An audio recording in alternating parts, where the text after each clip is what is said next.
Hark, hear the bells, sweet silver bells, all seem to say, ding dong kite. Christmas is here, bringing good cheer to young and old. Wake and a boat, ding dong, that is their song. This joyful ring, all caroling. One seems to hear words of good cheer from everywhere, filling the air. Oh, how they pound, raising the sound. Oh, here and deaf, telling their tale. Gaily they ring while people sing songs of good cheer. Christmas is here, ding dong, that is their song. With joyful merry all caroling. Going on they sing, down without end. Their joyful tune to every home. Hark, hear the bells, sweet silver bells, all seem to say, ding dong clang. On they sing, on without end. Their joyful tone to every home.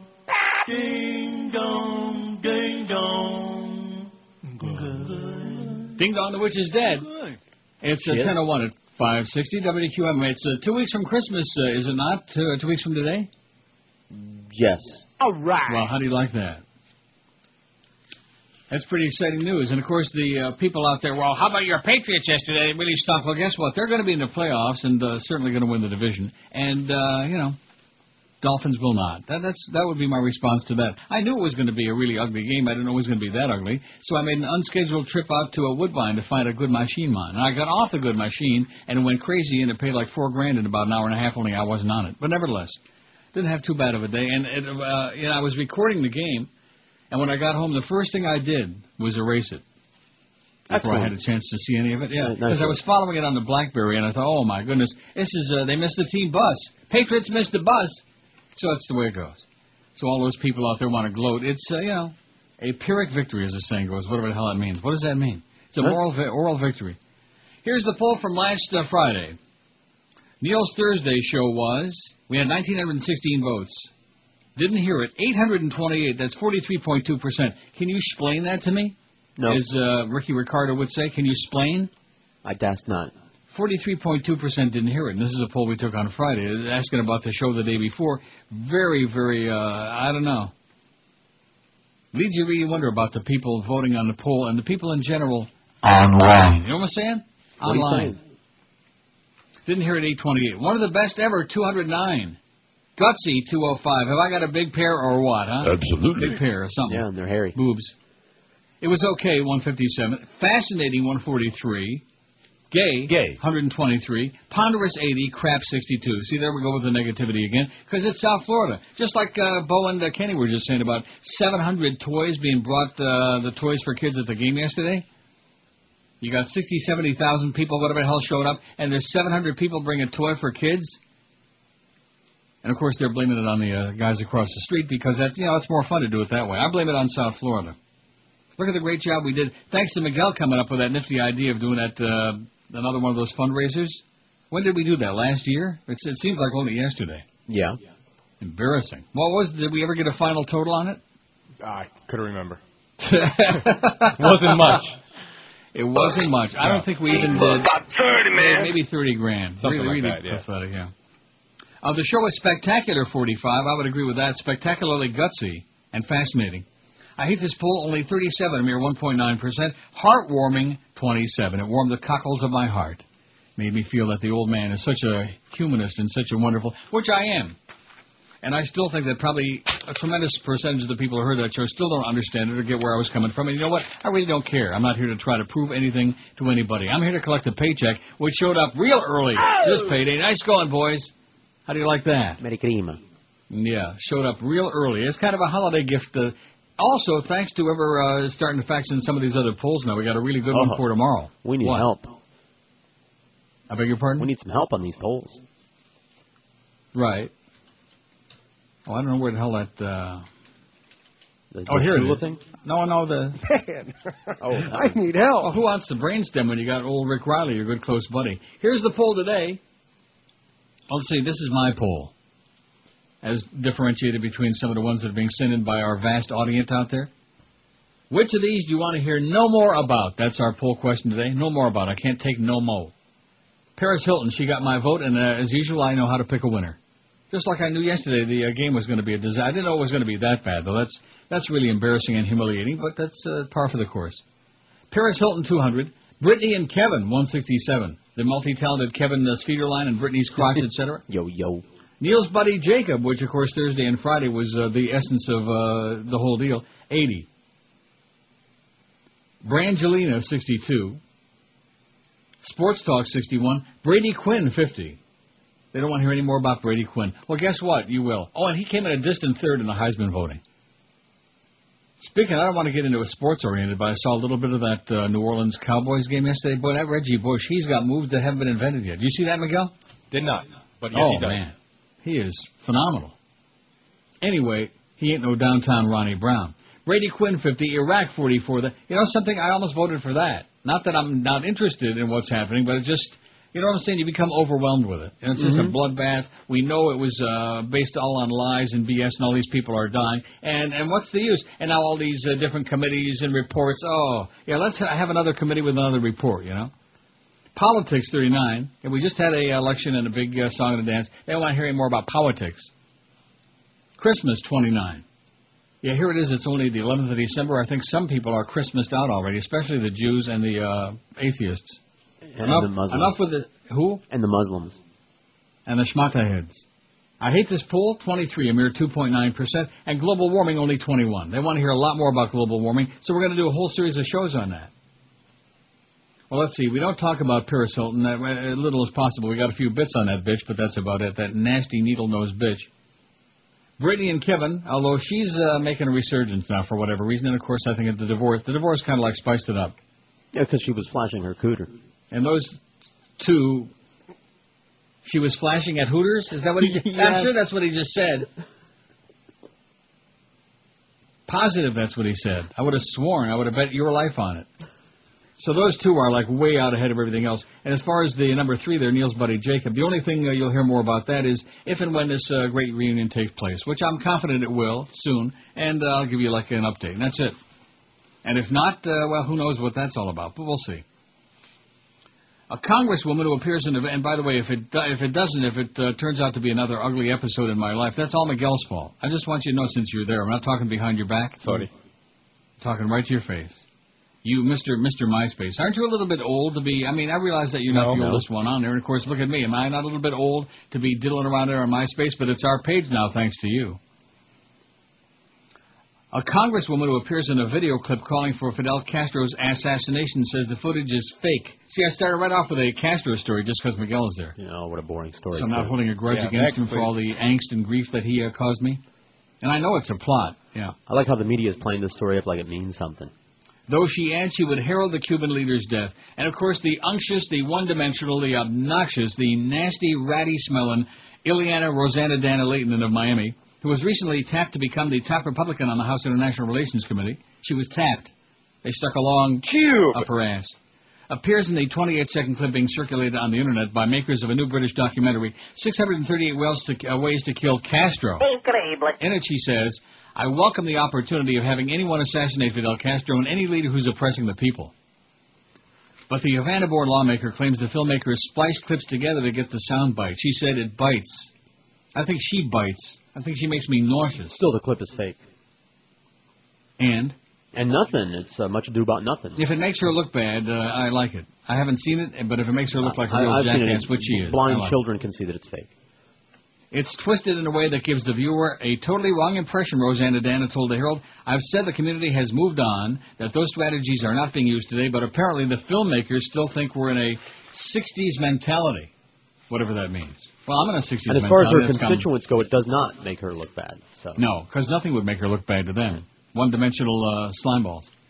A spokesman for Ross Layton said the congresswoman has never called for anyone's assassination, though the politician herself said she can't rule out that she ever mentioned Castro in a potential assassination. If someone were to do it, I wouldn't be crying, she said. Ross Layton said she's seen the document. See, it's interesting to me, but when he croaks, which probably be fairly soon, then what? What are people like her, what are they going to be pandering about? She said she's seen the documentary, and the clip didn't make it into the final cut, but a link to it is provided on the front page of the film site, and is available through YouTube. The congresswoman said she's not shy about saying she wants Castro dead. And Rosanna Dana. And I apologize, too, even though she's been dead a long time. Rosanna Dana. What's her name? Gilda Radner. Gilda Radner. So sorry. I have a brain fart on her name. I know Gene Wilder. He's still alive and she's dead. Not that I don't like Gene Wilder. I just don't think he's really all that funny. He was in some really bad movies, yeah? Oh, he was in Young Frankenstein, wasn't he? Right. He's That all was right. pretty good. Willy Wonka. Willie what? Wonka. 794 votes on the poll today. We got 1,000 licked, no sweat. Here's our very first call of a great week. QAM, hello. QAM. What'd I tell you? First call of a great week on the phones. QAM, hello. Okay, there's 2 for 2, and let's make it a clean sweep. QAM, hello. Okay, there. We don't even need the Swiffer Duster for that. Wow. What? Well, what? Hey, listen, these people are busy, man. They're very the busy. sound that we're getting off that phone. Remember how we had... Well, let me try one. Let me try. Oh, here's another one. QAM, hello. All right. Let's have 4 hours of that sound. Let me try it again. Oh, now it's not doing anything. Hello. Hola. Oh, these sound good today. This is going to be, I told you it's going to be a banner week. The biggest You can names, smell the it. best talent. This is Neil Rogers. No. You do not belong in here, you damn crackhead. Go smoke your crack, please. Kid Rock's back. And with his upcoming divorce, Kid's singing all of your favorite holiday classics as only Kid Rock can deliver. Presenting Kid Ties One On for Christmas. You'll hear Kid Rock sing, Oh Holy Biatch got run over by a reindeer. Richie the Red-Nosed Plaintiff, please come home for f***ing Christmas. Hark the divorce lawyers sing, Reefer Man is coming to town. Guide breast ye hepatitis stocks, you're a mean one, Mrs. Bitch. And Last Christmas with George Michael. Kid Ties One On for Christmas. Available at Barnes & Noble and Cochran and KidNeedsTheMoney.com. I'll tell you one poll we've never taken. Who is probably the most classless person that you can think of? You know, somebody famous. Donald Trump. No.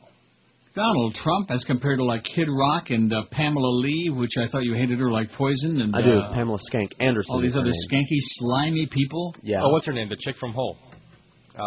Courtney Love. Oh, speaking of chick from somewhere, so I saw a movie. Boy, how do you like that? Word association. Hello, goodbye, like that. Hey, listen, I'm getting old. Into the Blue. That sounds familiar. It's from last year. It's directed by my favorite person in the world, John Stockwell. That sounds real familiar. And it's really bad. It's a horrible movie. And it's about, these deep-sea diver type people, and they find this plane that's got all these drugs. You never saw it? No. Is Jessica Alba in it? Jessica Alba, that's why I was going to recommend it to you guys, because Okay. Jessica Alba's in it, including some very provocative bikini scenes. And We have those pictures. Paul Walker's in it, one of my very favorite people in the world, who's like walking around almost naked the whole movie anyway. So there's something for everybody in it, but I couldn't get through the whole thing. It was just so bad. Man, Yeah, I did how not come see Paul Walker was never in a good movie? I mean, it's not that he's a bad actor. I wouldn't say he's a great actor, but he's got something. He's getting pretty old, too. He's 33. Ancient.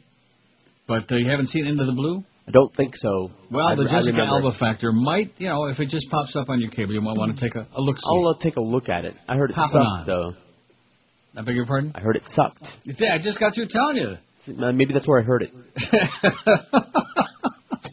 It was very, very weak. And if you look it up on IMDb, which I don't know what it is about me, but does everybody do this? Once you find that rating thing on there, I mean, I don't need somebody else to tell me that they like the movie for me to know that, I have good taste or whatever. If I like it, I like it, But it had a 5.5, which is really weak, Anything under a 6 is really lame. But I still like John Stockwell in spite of it, and I like Paul Walker a lot. But he was always in really cheesy movies, What else was he in? Wasn't he in one of those... Fast and Furious. Fast and Furious? Oh, you're right. He's never been in a Too good Fast, movie. Too Furious. Oh. I know I would do him Fast and Furious, but that's beside the point. I'm sure he could run like a son of a bitch. 834 votes on the poll. Oh, and guess, speaking of that Kid Rock thing about hepatitis and all the other, you notice how these cruise ships have got like a real run that runs on this deal going now. Didn't see these stories? Oh, yeah, of course. For the third time in 2 months yesterday, luxury cruise ships sailed into South Florida ports bearing sick people puking their guts out. All right.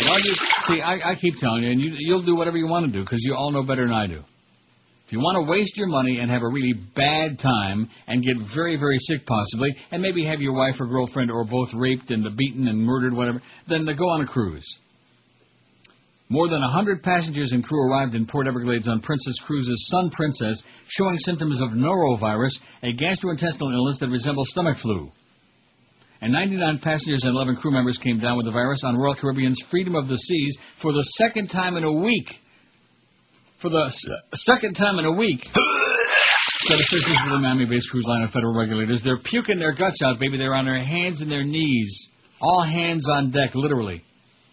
Freedom of the Seas, the world's largest cruise ship, was held over at the Port of Miami for additional cleaning. How'd you like to have that job?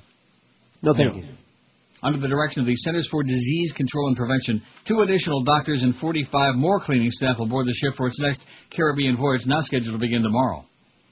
Yeah, any volunteers want to step up in line? Who wants to go on the next cruise on that ship? The CDC issued a no-sail recommendation for Freedom of the Seas. Spokesman Curtis Allen said last night, it's fairly rare that we issue a no-sail recommendation. He said it's been several years. On December 3rd, the same cruise ship returned to Miami with nearly 400 people ailing from the same symptoms after a 7-day puke-your-guts-out cruise. It's the puke-your-guts-out cruise. On the Sun Princess, the latest outbreak struck 97 of the 2013 passengers as well as 6 crew members. After the vessel returned from a 10-day Caribbean cruise, spokeswoman Julie Benson of the Santa Clarita, California-based cruise line said those stricken were complaining of stomach illnesses such as diarrhea. All right. Wild screaming. That's right. Those are the safe sounds. Don't go getting Joyce all bent out of shape now with a danger like that sound. That's me pouring a glass of water into a bucket. Diarrhea, cramps. That's cramps without the M. And vomiting. Puking their guts out. Although not yet confirmed, the illness is expected to be norovirus, Benson said. The highly contagious condition quickly spreads aboard ships through human contact, contaminated food or liquid, or by touching an infected surface and transferring the virus to the mouth. That's M-O-U-F, mouth, as in smash mouth football. The Sun Princess underwent extensive cleaning yesterday, Benson said. The ship departed 5:30 yesterday afternoon. Benson calculated the stricken passengers at almost 5% of the ship's total roster. This was not a serious one, she said. Now, this was just a little minor puking and crapping your guts out. On November 19, Carnival Cruises Liberty pulled into Port Everglades after a 16-day cruise in which 534 out of 2,800 passengers complained of an intestinal virus. Of the 1,186-member crew, 142 were treated for. In other words, if you want to get sick, here's a really expensive and nasty way to do it. And, of course, eating up all your vacation time, too. All your leisure time, all your vacation time, and all your hard-earned money. Right down the old toilet, literally and figuratively. On an old cruise. Now, you think we're going to have any calls that are going to actually come through today or not? Maybe we'll make a clean sweep. QAM, hello. Hello, is this Neil Rogers? Yes, sir. Is this a voice? Yes, it is. It's me, Danny. How you doing? Okay, Danny. Can I speak to Neil? Is this Danny of Jimmy and Danny or just plain old Danny? This is Neil speaking, Danny. No, this is just old plain old-fashioned Danny from Fort Lauderdale. Okay, let's go to Danny in Fort Lauderdale. Hello, Danny. How you doing there? It's not Danny Gallivan, the dead Montreal Canadiens announcer. By the way, the Leafs suck. The Patriots stuck the joint out. It's been one of those deals. Yes, go ahead. Okay, I'm back with you. Hey, Neil, when are you going to bust the reins of this conventional radio and hop over to satellite? Anytime soon or anytime in the future? No, I'm doing okay. I'm making a couple of bucks. Just go away, Danny. Oh, brother. What is wrong with these people, okay? I don't need any career advice. I don't need any advice how to do the show. I've been doing this a long time. I'm doing just fine, thank you. Okay, that's all. I need last week I could have used a little psychological assistance thanks to Miguel and his MySpace, but that's okay. I think that's all ironed out. I don't know, and life will go on. You know, one way or the other, my life will go on. I was thinking, though, now this, and I'm only saying this jokingly, I want to say that right up front real fast before anybody takes me serious thinking I'm having a relapse. But you know how they have all these horrible, and I do mean horrible, segments, these prefabricated segments on our sports shows? Especially the ones they've weighted the morning down with, you know, like Herb Kirk, Jerk Street, and all this other stuff. I was thinking maybe since, he enjoys the attention so much, maybe we could have the Jacob segment on the show like once a week, like for 15 minutes. Okay. It was just a joke, okay? No, it was just a little I'm laughing on the inside. No, you're not. You're crying. You're crying on the inside. Which of the you're crying for me? Which of these do you want to hear no more about? We asked 849 votes, pretty good. Especially, here we are just 2 weeks before Christmas, and the Goyim are all very, very busy, you know? Their lives are all, like, spoken for. Every minute of every day, they're, like, all wound up like a Hanukkah bush. And on the 15th, that's Friday, right? Friday's Chanukah. Yes. So this year the Jews get to jump on the Goyim, baby, and of course the ragheads, they're jumping on anything they can. All those virgins. Which of these do you don't want to hear any more about? Paris Hilton, 214. Brittany and Kevin, 187. Neil's buddy Jacob, 86. Pretty weak third there, Jacob, although I guess he probably should be happy with that. Brangelina, 67. Sports Talk, 65. George voted for that. He don't want no more Sports Talk. And after this weekend's sporting events, I'm giving the sports up. Too depressing. Sports Talk, 65. Brady Quinn, 53. Well, don't listen to this show if you don't want to hear about Brady Quinn no more. Wouldn't you agree with that? Absolutely. I mean, there are some other people that, one way or the other, all depending on what happens. But in Brady's case, and it came in a very, very weak third in the Heisman voting. I thought that was like a slap in the face. By the way, somebody sent something that I forwarded along to you. It's in your real email address. About what? It's Brady Quinn. It's funny.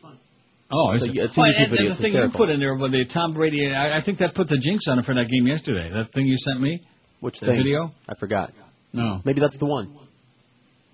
No, see, you're confusing Tom Brady and Brady Quinn. That was Whatever. Tom Brady, that thing. It was fine. Oh, yeah, I think he's doing too many Movado spots, Tom Brady, instead of playing football. You got to play a little smash-mouth football out there, Tommy. He was pathetic. I didn't watch any of it, though, I'm proud to say. I saw the lowlights and read about it. Tragic. Iraq, 50. No more about Iraq, please. We're just nauseated. We're puking, just like the people on the ship. Politics, 45. Christmas, 35. Enough already with the Christmas carols and with the hocking with the Christmas and Yoshki and this and that and away in the manger and Oh Holy Night, etc. I hate this poll, 26, 3%, and global warming only 23 out of 856 votes, man. Well, we had Danny on there. That was a good start to the week's calls. And what was he doing? Giving me advice about how I ought to be on satellite and about I'm 180 years old, Danny. Okay, I'm not looking. I'm just got 2 years to go. 2 years and 19 or 20 days. Not that I'm counting. Although I'm going to extend. I'm extending that just so that I can keep everybody else alive. And I can leave a lot of money in my will then. Isn't it interesting last Thursday when I did that show, and then again Friday when we had kind of like a follow-up? A lot of people out there want to be in my will, okay? Isn't that interesting? Kind of jump at the opportunity. You think they will? I would say no. Not the ones who think they will. 26 past 11, past 1. Gee, this thing is flying along, isn't it? So far. I hope. I wish. Is it Friday the last yet? couple of weeks, I beg your pardon? Is it Friday yet? Oh, is it Friday at 1:55? Please.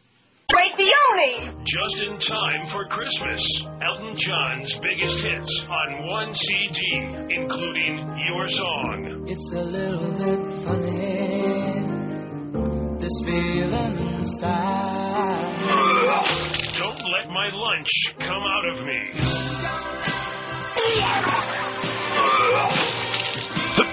Let's roll in the wind. And it seems to me you lived your life like a cat on the wind. Saturday nights, all right for puking.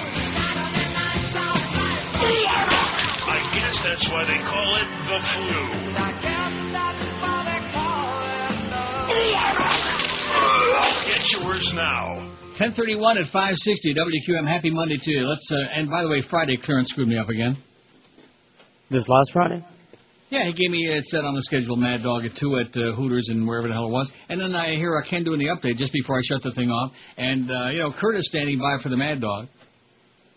Am I correct? I don't know. I heard it. I heard it with my own ear, man. With my own one big fat ear that's connected with my rear. I heard it. Would that be something if, like Oprah, she had that thing she talked through her body part? You'd be surprised what can talk. If your ear was connected to your ass. At any rate, spending in the contentious Ron Klein. I'm really tempted to take a whole bunch of calls here just to see if they're going to what's going to be between now and the end of the year. I think it's going to be pretty lame. Of course, you're thinking Manishtana Halala Hazeh. That's you right. know what the hell I mean. I do. Why is this day different from any other day? I knew that. Don't be talking Yiddish crap on Hebrew crap on Hanukkah. Well, there's another one of them Semites over there that said Malachi, man. And that's the thing about the Arabs and the Jews that gets me. They're all Semites. They're all circumspect. They shouldn't be fighting. They shouldn't be killing each other, but they have been for thousands of years. Family. And guess what? It's not going to stop. That's right. Castro's dead. Etc. Oh, Meyer Lansky's was on again yesterday in Biography. I'd already seen it, but I love the Jackie Mason clip. I love it. Can't turn it off. That might be my favorite channel of all of them, is Biography channel. It's a good channel. It's a great channel. And people are saying, what are you watching that for when you can watch Inked and Dog the Bounty Hunter on A&E, man? And Flip This House. You know what I do when I see that Flip This House? I flip off the screen, man. I hold up all 10 fingers. I actually got stuck watching some of that. I thought, how Flip terminal is this? Yeah, well, what are these people thinking about? And who are the people who are watching Flip This freaking House? WQAM, hello. QAM. The sounds of silence. WQAM, hello. I told you we had Danny so far. Danny, you could be our only caller all day today. Hello? Yeah, like I said, Danny could be our only caller, and he had nothing to say except idiocy. Giving me career advice. That's it. 5670560, pound 560 in the Verizon Singular Wireless line. That's the end of our calls. That could be the end of the calls for the whole week. Now I know why you're going on vacation next week, and why I'm going on vacation the week after that. In fact, maybe I'll take both weeks off. Let Josh do the show. Yeah, let Josh show up next week and discover he's the only one there. Hey, guess what, Josh? You're running the board, you're doing a show, and you're playing the spots, etc. Surprise. Right. And sending yourself the faxes, too, when they come in, running in the other room. Mm-hmm. Why the hell not? Well, you know what Clarence says? It only takes one person to do this show. That's what Clarence right. says. He's got Joe Bell convinced of that. Oh, I'm sure of that. Just like they had Greg. Remember the day that Greg came in there with Muff? And I forget who else, maybe just the two of them, and they were looking around like, oh, yeah, let's see how this really works in here. Do we really need three people to do this show when Neil isn't here? Do we need two people on it? Yeah. And, of course, on the sports shows, they got to cast it like 75 because that's important stuff. They gotta get that's a lot important of material, crap, going all as the opposed time. to our unimportant crap. WQAM, hello. WQAM, hello. That must have been Santa. QAM, hello. Up? Yes, sir. Hey, Broward County courts are a joke. Yeah. Yeah. Okay, Broward County courts are a joke. There's a bulletin. Everybody laugh on cue, okay? There's the joke. He's almost as funny as Bill Maher, but not quite. Ooh. WQAM, hello. Your Patriots lost to I told you. Wow. The whole week is going to be really special between now and the end of the year. It's only 3 weeks. What are you worried about? And you won't be here one, and I won't be one either. Mm-hmm. Thanks, God. WQAM, hello. QAM. Hello, is this the Neil Rogers Show? Yes, ma'am, this is he. Oh, hi. I just want to tell you that I love your show. I listen every single day. You're the best thing on the radio. And I graduated high school with Norman Kent. Oh, well, I'm so sorry for you. Oh, my God. Everybody in life has certain obstacles to overcome, and that was one that you finally, a hurdle you jumped, I guess. I guess so, but I just think you're awesome. You're, as I said, the funniest thing on the radio. Well, thanks, and give Norm a big kiss on the cheek. Maybe that's your job. I don't know. Okay, thanks. Bye. How do you like that? Oh, the She survived graduating from high school with Norman Elliott Kent with that queen. Hey, Norma. You fairy. 889 votes on the poll. WQAM, hello. QAM. We're going to the Super Bowl. Yeah, you're going to the bowl, all right, okay? Just like the people on a cruise ship. Okay? Take some Charmin with you, okay? And take Rosie and the bounty on the counter, okay? Mutiny on... Maybe that's what it was, mutiny on the counter. I think she's dead, isn't she? Rosie that did the bounty spots? I'm sure she is. I think so. Remember Rosie? Yeah. Well, So she's dead. pick her upper. I think they wrapped her up. They wrapped up her carcass in bounty. Big roll of it. And it's still leaking. WQAM, hello. Neil. Yes, sir. Hey, how you doing, buddy? Okay, Pally. All right. What did you think about the Patriots game yesterday? I know it ain't a sports show, but I know you're a Patriots fan. What do you mean, what did I think? What would you like me to think? I didn't watch it. I went to Woodbine. I didn't watch it because I knew they would miss the bus, and they did. They stunk. Yeah. Oh, well. When they play crap teams like Detroit the week before, they almost blew that game. Patriots for years now, when they play garbage teams, they played out of their level, and they just didn't show up. They stunk. They were an embarrassment. They were humiliating and degrading. Is there anything that needs to be said? I already said that, didn't I, when we got started? I don't want to spend a lot of time. All you hotshots, the Dolphins beat your team. Big stinking deal, okay? And the Dolphins still aren't going to make the playoffs, and the Patriots will still win the division, and won't go anywhere anyhow because they're highly overrated. They're just not that good. In fact, the whole league, take a look at what happened. Jacksonville pounded the Colts yesterday, 44-17. Am I right, Miguel? Was that the score? 44-17? That was crazy. That was the score. The National Mediocrity League, man, you got a whole bunch, I would say, about 30, man. Mediocre team. In fact, you got some that are embarrassingly bad. And then I'll tell you who impressed me, though, is, I told you, Reggie Bush and the Saints. What was the final score of that game, about 100-10? Man, they were just, I didn't watch that much because they were just kicking ass last night. Kicking Dallas ass, which is a beautiful thing. 896 votes on the poll. We'll have over 900 easy by the end of this hour. A simple deal. Slide right in there. She went to high school with Norman Kent. She graduated. Aren't you impressed by that when you put that on the resume of your life? Oh, yeah. I'd be embarrassed. I wouldn't tell a soul. WQAM, hello. QAM. See, this thing ain't even working now. Oh, there it is. QAM, hello. Hi, Neil. Yes, sir. I was wondering if you could give me some information, since you're related to people in the station. What do you mean? Wait a minute. I'm related to people in the station? Since you know everybody in the station. Yeah. It was something that was perturbing me.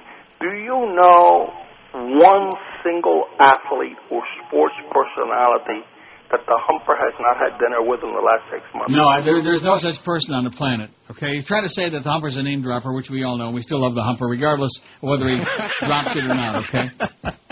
I'll tell you one thing: if he would drop the fork as fast as he drops the names, he wouldn't weigh 700 pounds right now. I don't know how he's doing, but I sure hope he's okay. Happy holidays to you, Humper. Happy Chinooka. Never going to recover from seeing him on that thing. Let's see. Here's a. Oh, look at this. You were discussing on Friday your favorite ice cream / people watching spots in Berlin. It isn't really ice cream. No, it's not that that's my favorite ice cream. No, there's much better ice cream than Haagen-Dazs in Germany. Oh, my God. They got like Mövenpick and whatever else. They got great ice cream there, and Haagen-Dazs ain't it. It's still watery.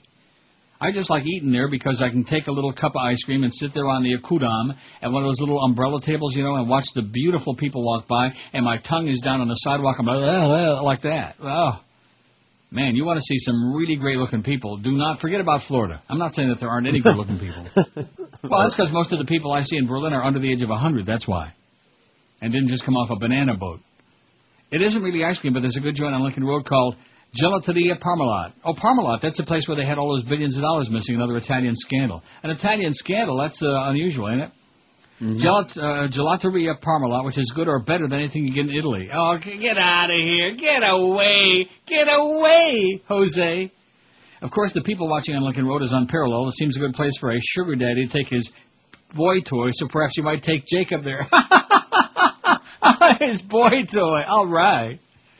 The reason why Tom Brady always plays terrible when he comes down here is because of the distractions. He's a party animal. Last year he was in South Beach partying within a week of the season ending. He was also down here during this year's bye week. If a crappy team like Tampa Bay or Detroit drafts Brady Quinn, would you become a Lions or Bucks fan? No.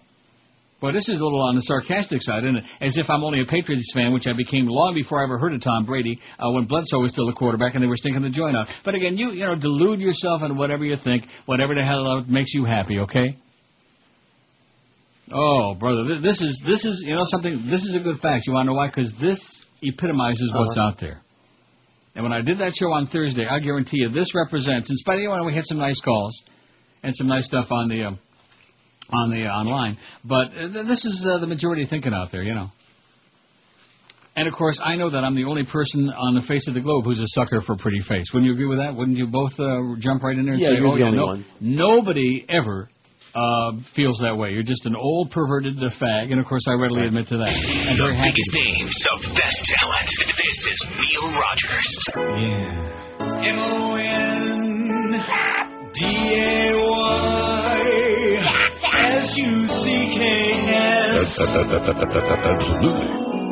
Yes.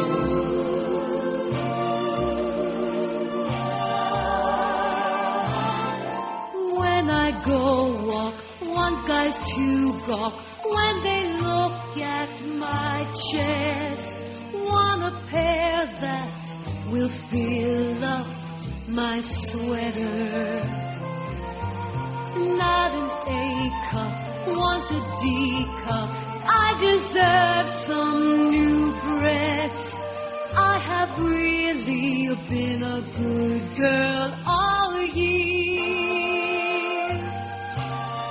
Rest in plan, rest in plan, rest in plan, rest in plan. I really want bigger boobies. See them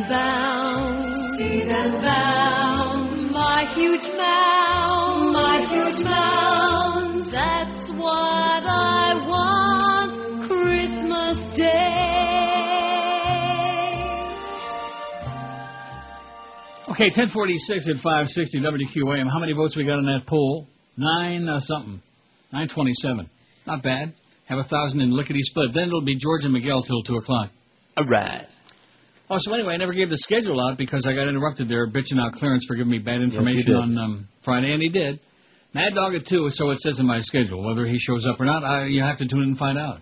Power Hour with Humper and the Mad Dog together, 4 to 5. Hank will be dropping a lot of names. Humper Solo, 5 to 6:30. And then, whoa, take a look at this. Take a puke at this schedule. Speaking of all the puking going on.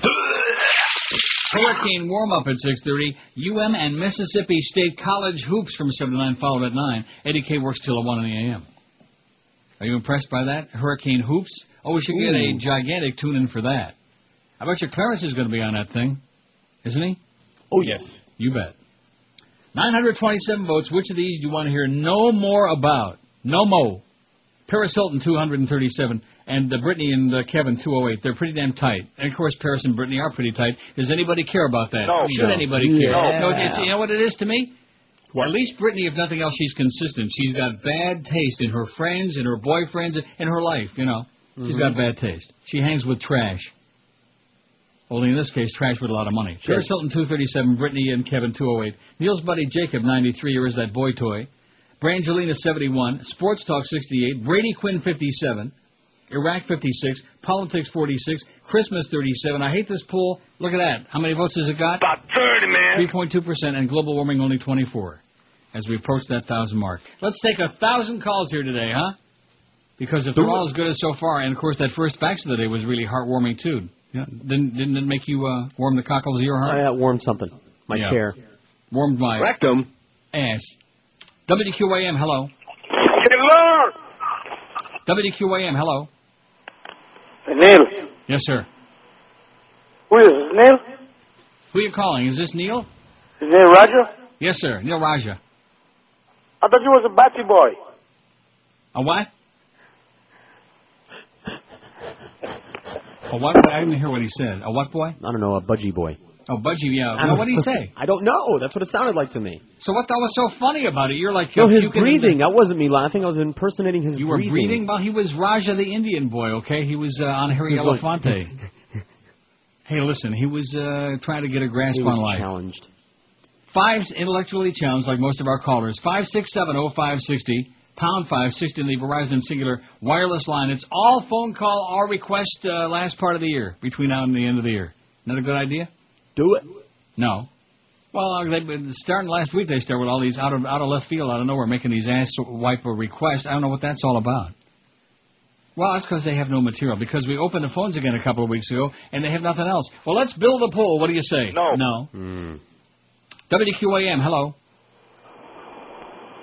QAM.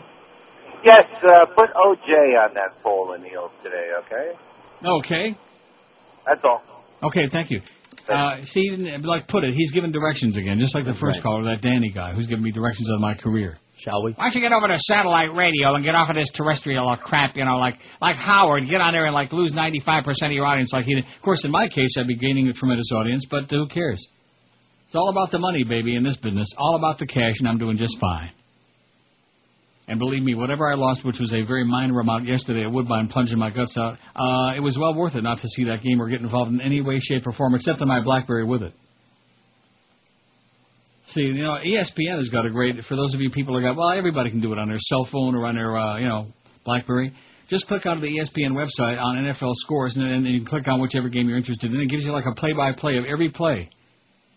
Now, you don't really think I was sitting there watching every play while I'm sitting at my machine doing it, because I was not. But often enough to see it was a disaster. The master of disaster. Maybe Tom Brady was like stoned off his ass over the weekend and partying a little bit too much, huh? Maybe that was the problem, especially this time of the year. Too many Movado spots. WQAM, hello. Too much Jason Taylor. By the way, are they ever going to fix that line 1, or is this going to be a permanent part of the show? Yes. Oh. George says they either will fix it or it'll be a permanent part of the show. They'll fix it when they fix that CD player that never plays. Right. When they get around to that. Our crack engineering staff, man, they are on top of it. Just ask that George Corso. That's what we'd like for Christmas, is an engineering staff. WQAM, hello. Hello, Neil. Yes? How are you? Okay. I was traveling, so I had to vote. I didn't hear the show Thursday. That's one of the votes. I was happened to be in St. Louis. Oh, sorry. Yeah, it's not that bad anymore. You haven't been there in a while, sir. I haven't been there in a long time, and I have no desire to go back.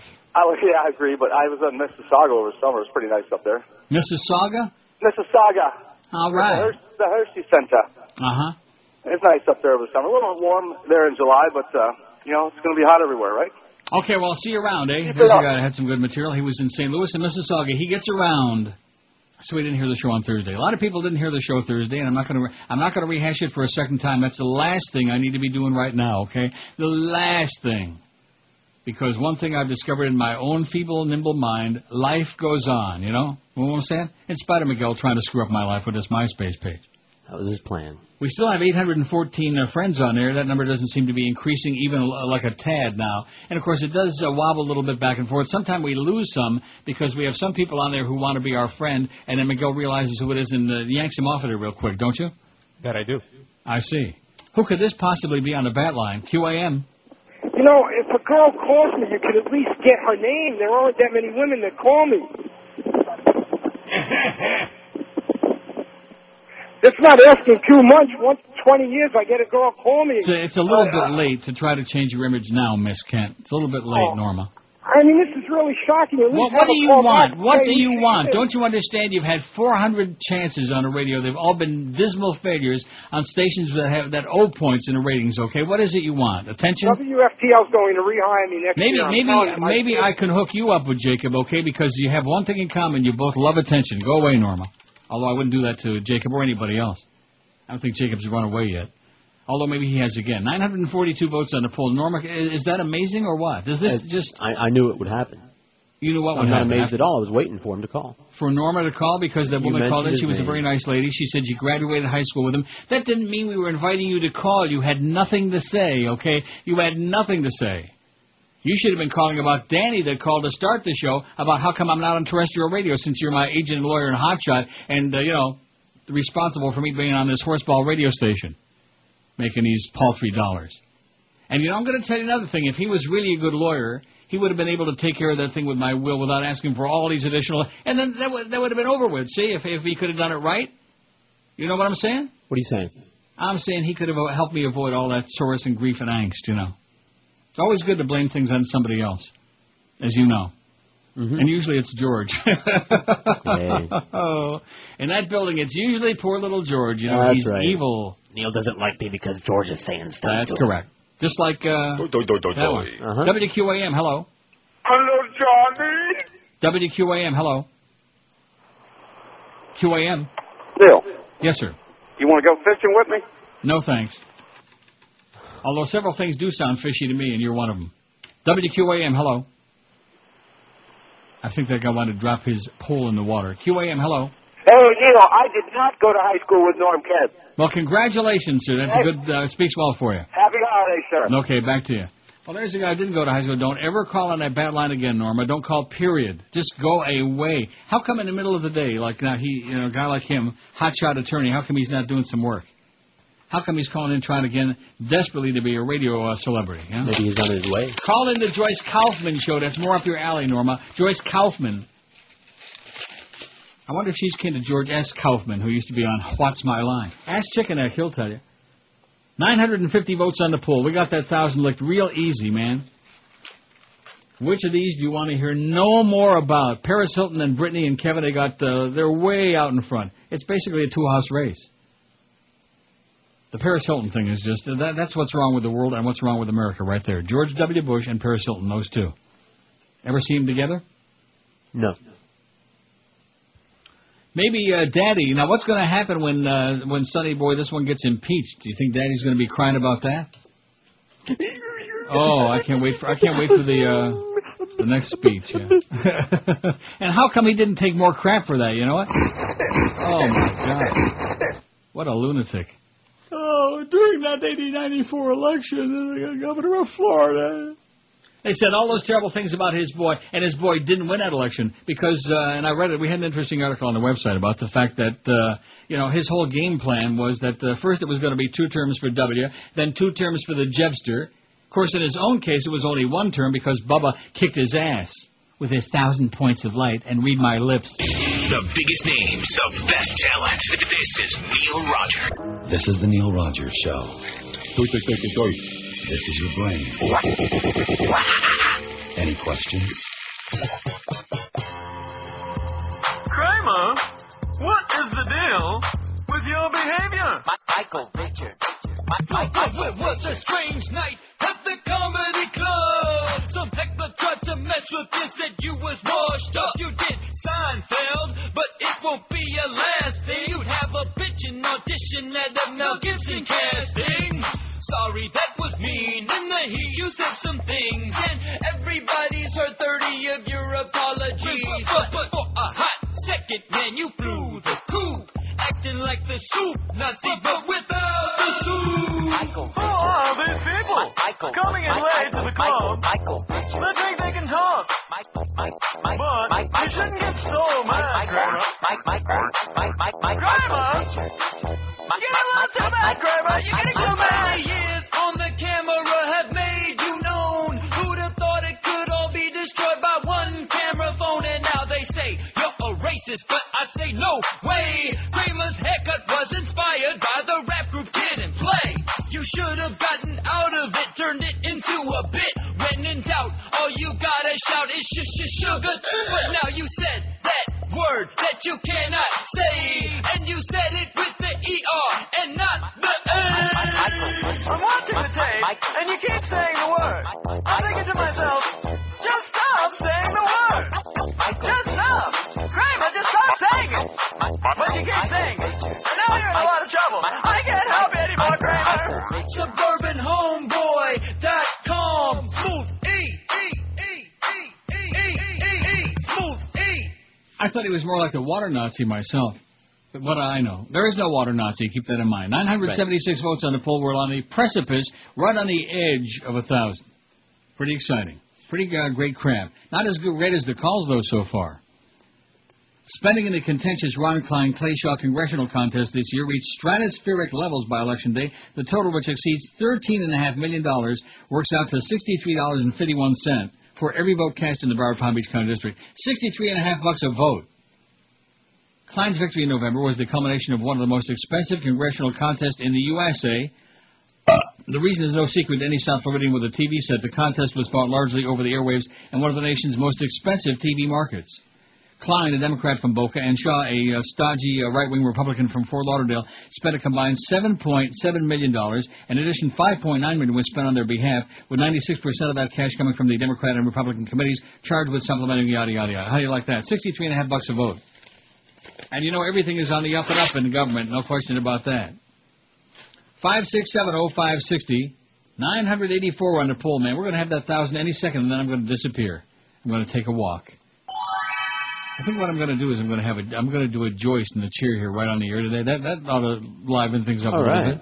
I'm going to pretend I'm on a cruise ship and I have wild, screaming diarrhea. How's that? They're cruising on it, baby. Slipping my Mickey. Yeah, Mickey needs your money. Go on another one of those damn cruise ships and make yourself like your insides have been scoured, you know, just sick as a dog. Like I felt last week, kind of like that. Like I would have swallowed a whole bottle of erythromycin. WQAM, hello. WQAM, hello. Hey, you got 1,000 on your poll. You're doing better than Will Chamberlain. WQAM, hello. Okay, man, they're good today. I'm telling you, didn't I predict this before we even started, before we embarked upon this adventure? This adventure in lunacy and insanity? 5670560 and pound 560 in the Verizon and Singular wireless line. WQAM, hello. Hey, Neil, man. Yeah, man. What do you got against woman, man? How long you been working on this accent, man? How long you been working on this phony accent, man? You're a faggot, man. Yeah, man, that's right. I'm a faggot, man, and happy about it, man. Get back on a banana boat and go back and see Aries Elefante. Schmuck. 984 votes. You're a faggot, man. There's a bulletin for you. Neil's a faggot. All right. WQAM, hello. Talk to Neil. Speaking. Neil, I got one for your poll. It's a frequent poll subject, but it's one you haven't done in a long time. It's restaurants we love that are gone. And I'm going to give you one that I think you probably would have Wait a minute. What do you mean I've got one for your poll? I don't understand anything you just got through saying. What language are you speaking, sir? A future poll. Oh. Yeah, future poll. Not today's poll, the future poll. Oh, okay. All right. Restaurants we love in South Florida that are no longer around. Right. which You've done that before. before. I know You've you've done done that about a million times, right? He knows that. He just got through saying that. But here's the thing. There's one that Yes. you didn't put on there, Neil, that I think you would have liked. You So remember we the got to Harris, do the poll again so we can add one more for you. Which restaurant is that, sir? that is the Harris Imperial House in Pompano Beach. Remember that one? Never heard of it. You could stuff your face with mediocre food. It was great. Never heard of it. Oh, I don't know how you could have missed it. Okay, well, listen, go stuff something right now. Rectum.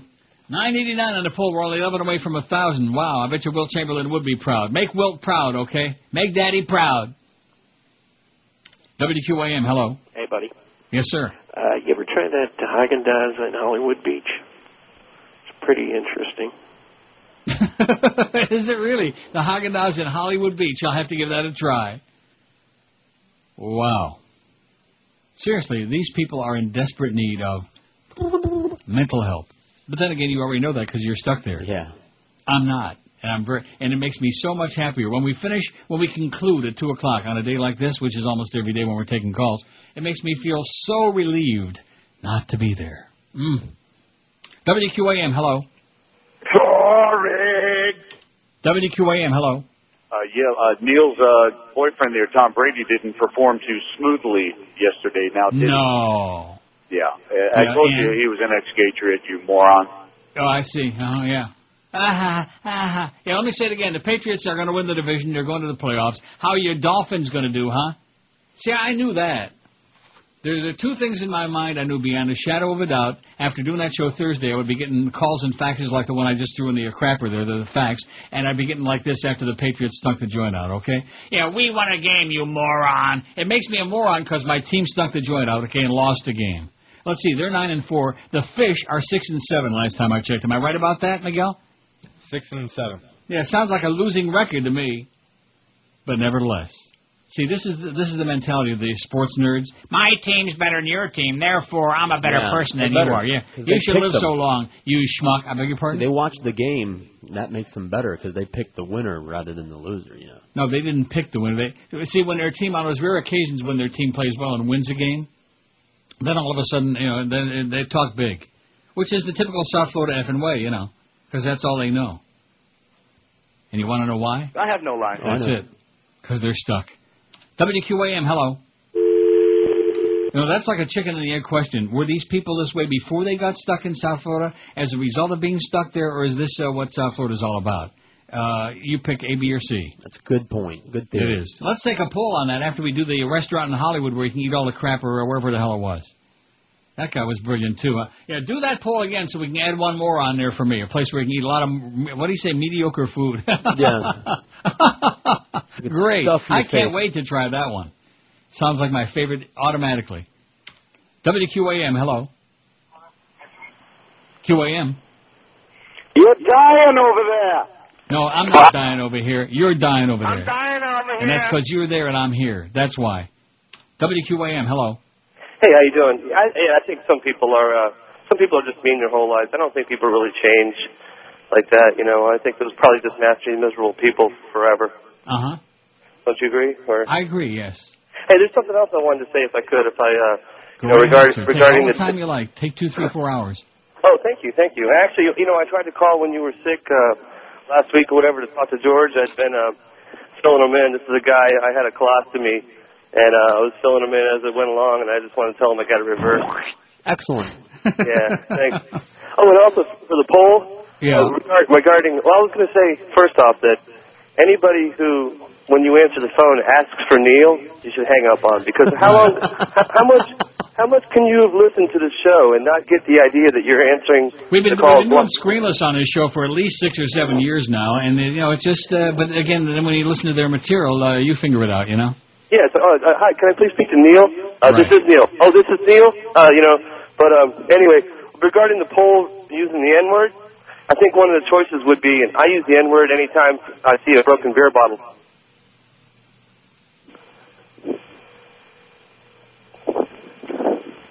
Maybe you didn't see Clark.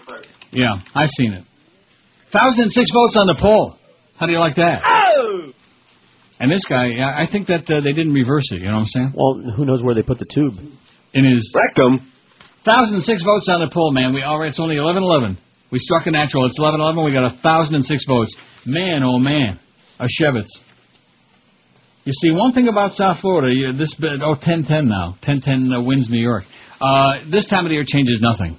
In fact, I think they become even more rabid at this time of the year, don't you? Absolutely. You know, that's a statistic that you know very well. What is the that? murders, the suicides, crimes of violence, all that goes up around this time of year. Yeah, they become a little more crazy this time of the year.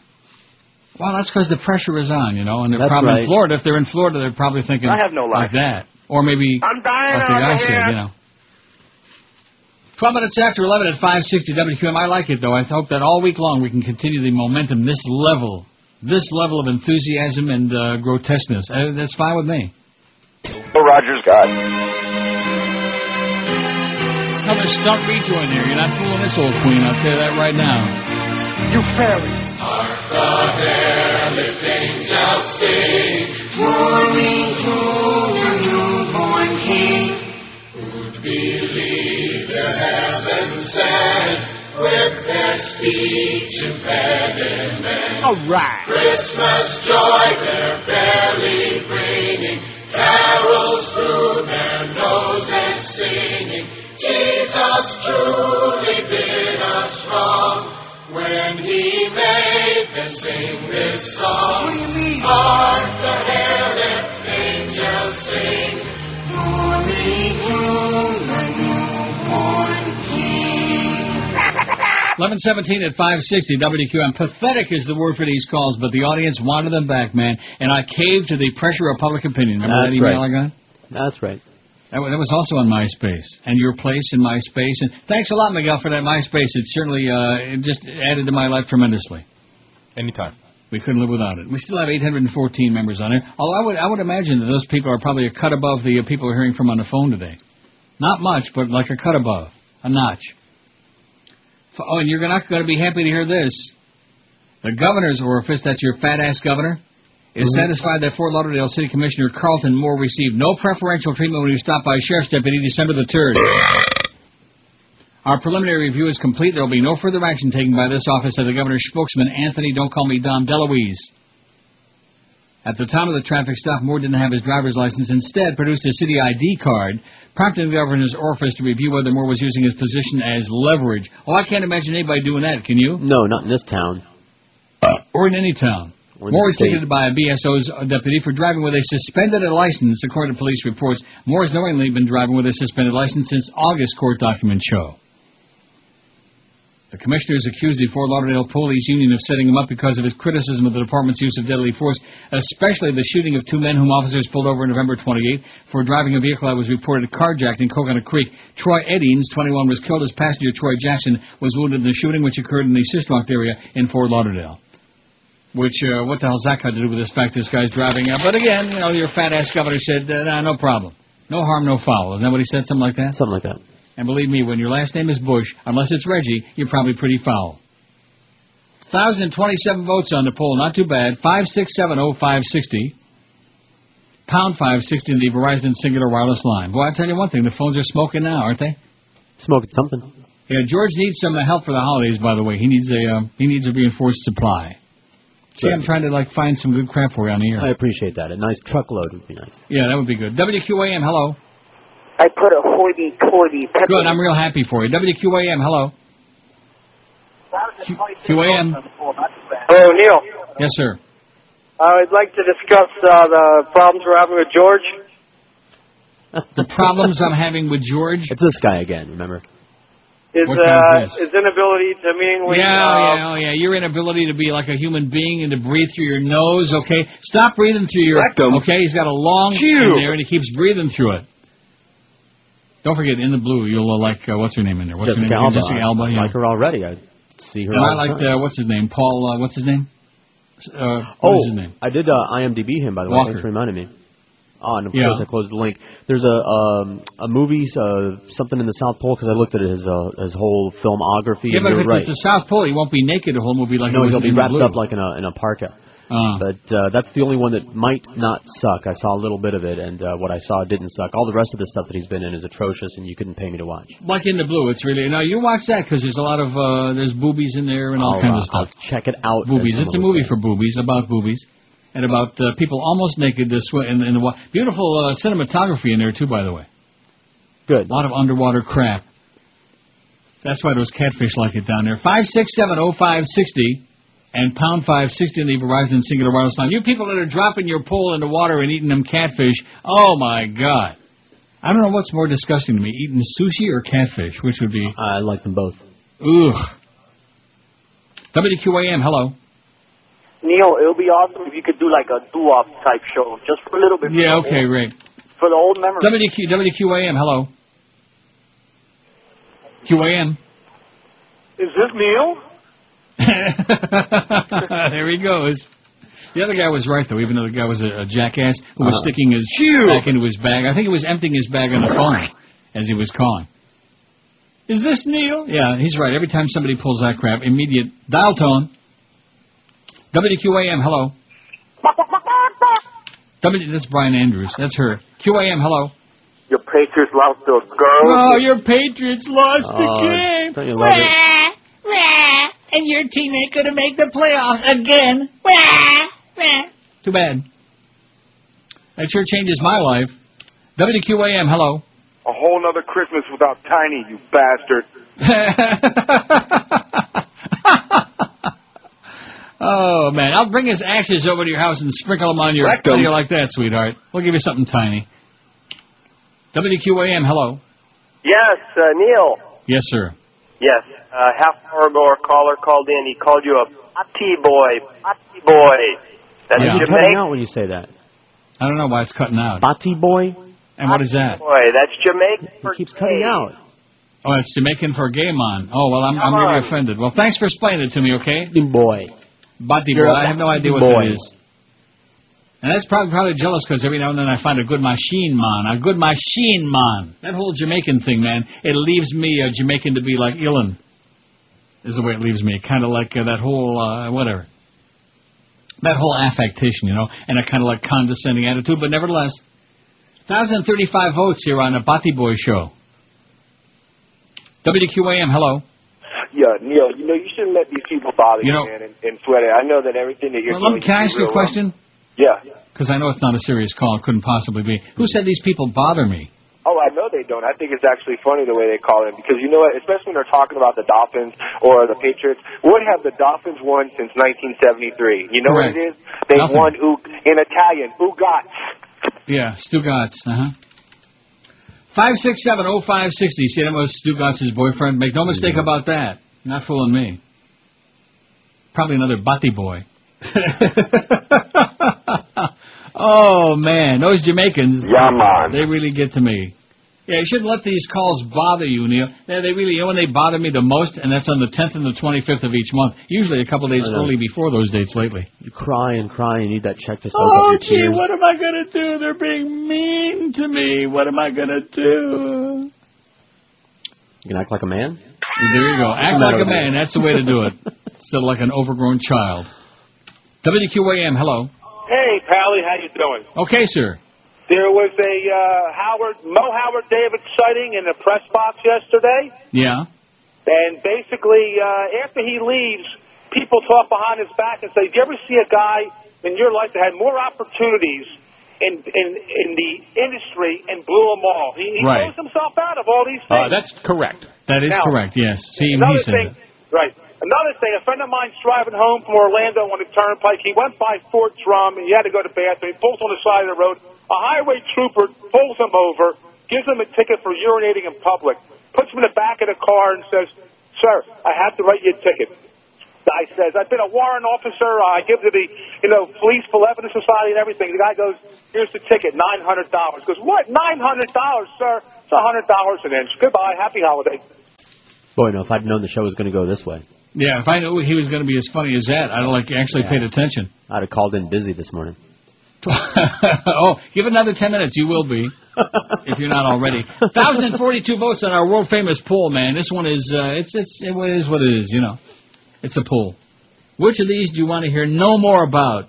Paris Hilton, 268. Brittany/Kevin, 233. Neil's buddy, Jacob, 98. His boy toy.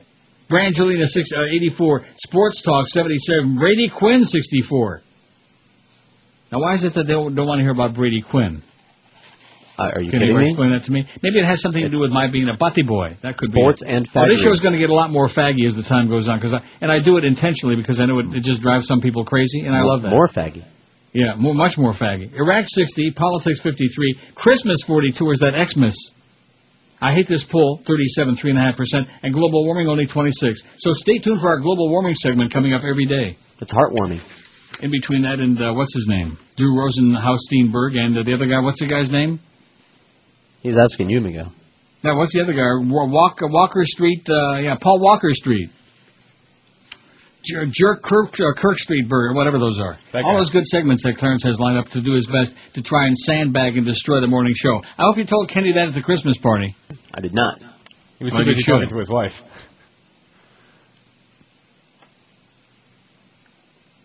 You know, I just want to say one thing to you, okay? In all sincerity, in life there's a time to shut up and wake up. Not necessarily in that order. Wake up and shut up. That's my suggestion to you. Don't throw any words out you don't want discussed on the air. The good thing I like you. That's all I can say to you. In spite of that MySpace stuff he was doing? Yeah, well, we'll see how that works out. You know, the verdict on that deal is still up in the air, you know? Better make some calls, Miguel. Neil Rogers. Had a sneeze there, so my hand flopped off the the button. night before Christmas, and all See, I don't have to tell you that, but then not a creature was stirring, not Only a bucket even full a of mouse. I couldn't sleep, so I lay there in bed with my 9mm close to my head. I heard a noise and I jumped up to see what in the hell all the racket could be. I looked around the corners, quite hard to believe. I saw Santa, but he did not see me. I stood there silently, I didn't make a sound. He pulled toys from his bag and he spread them all around. He filled my stockings with cartridges and then he sat down. But what I saw next is most sure to astound. He walked to the tree and he tore off a branch. He reached in his pocket and he pulled out a match. Scraped off some needles, stuck them in his pipe. Then he struck the match and he gave it a light.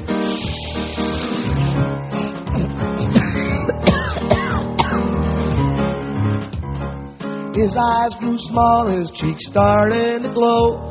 He walked to the tree and he filled another bowl. It started to ho-ho, but it came out tea. It was the night that Santa Claus caught a buzz by smoking my Christmas tree. All right. I said, congratulations, Santa Claus. Did not know that you got high. He said, how do you think I stand the cold and why do reindeer fly? Where would I fit all the cookies and milk if I wasn't high? And that was the night that Santa Claus caught one buzz by smoking my Christmas tree.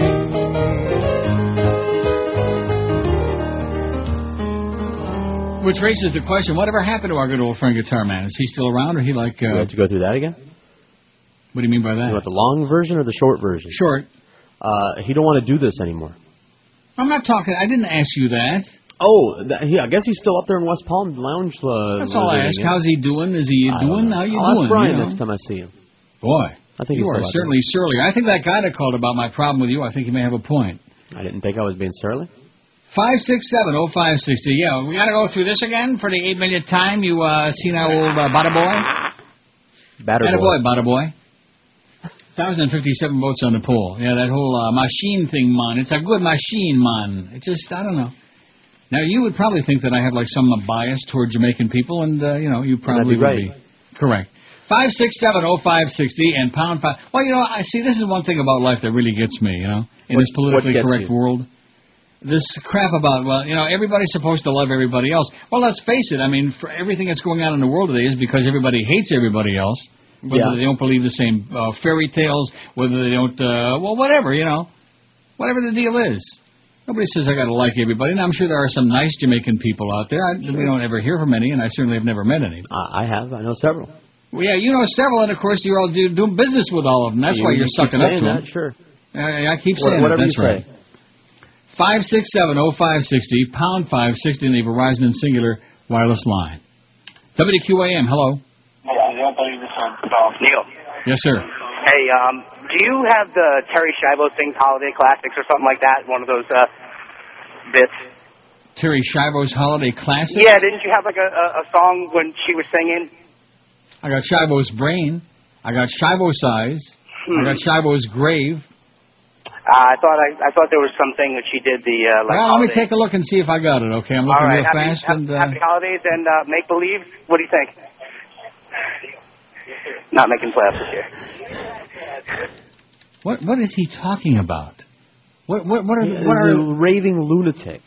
No, maybe the same one because he was another breather. No. That was some ethnic guy that called before. There was like some Indian guy or something like that.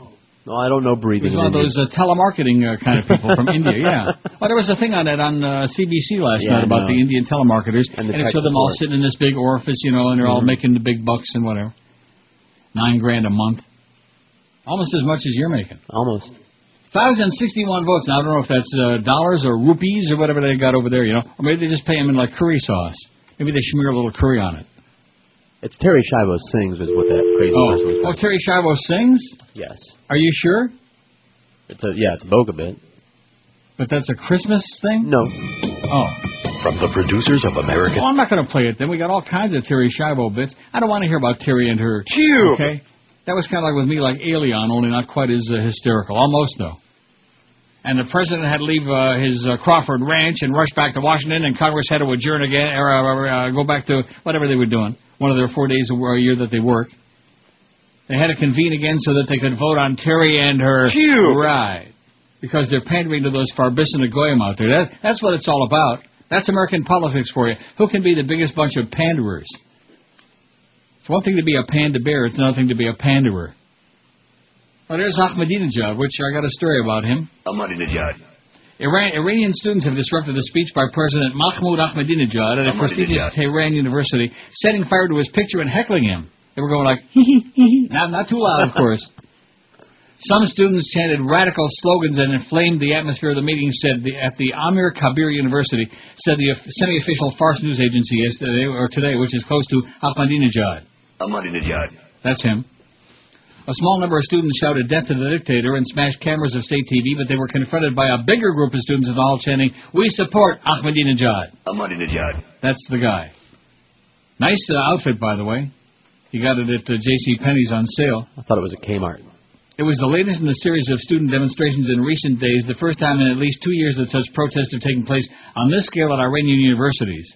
Ahmadinejad responded by describing those students chanting the slogans as an oppressive minority.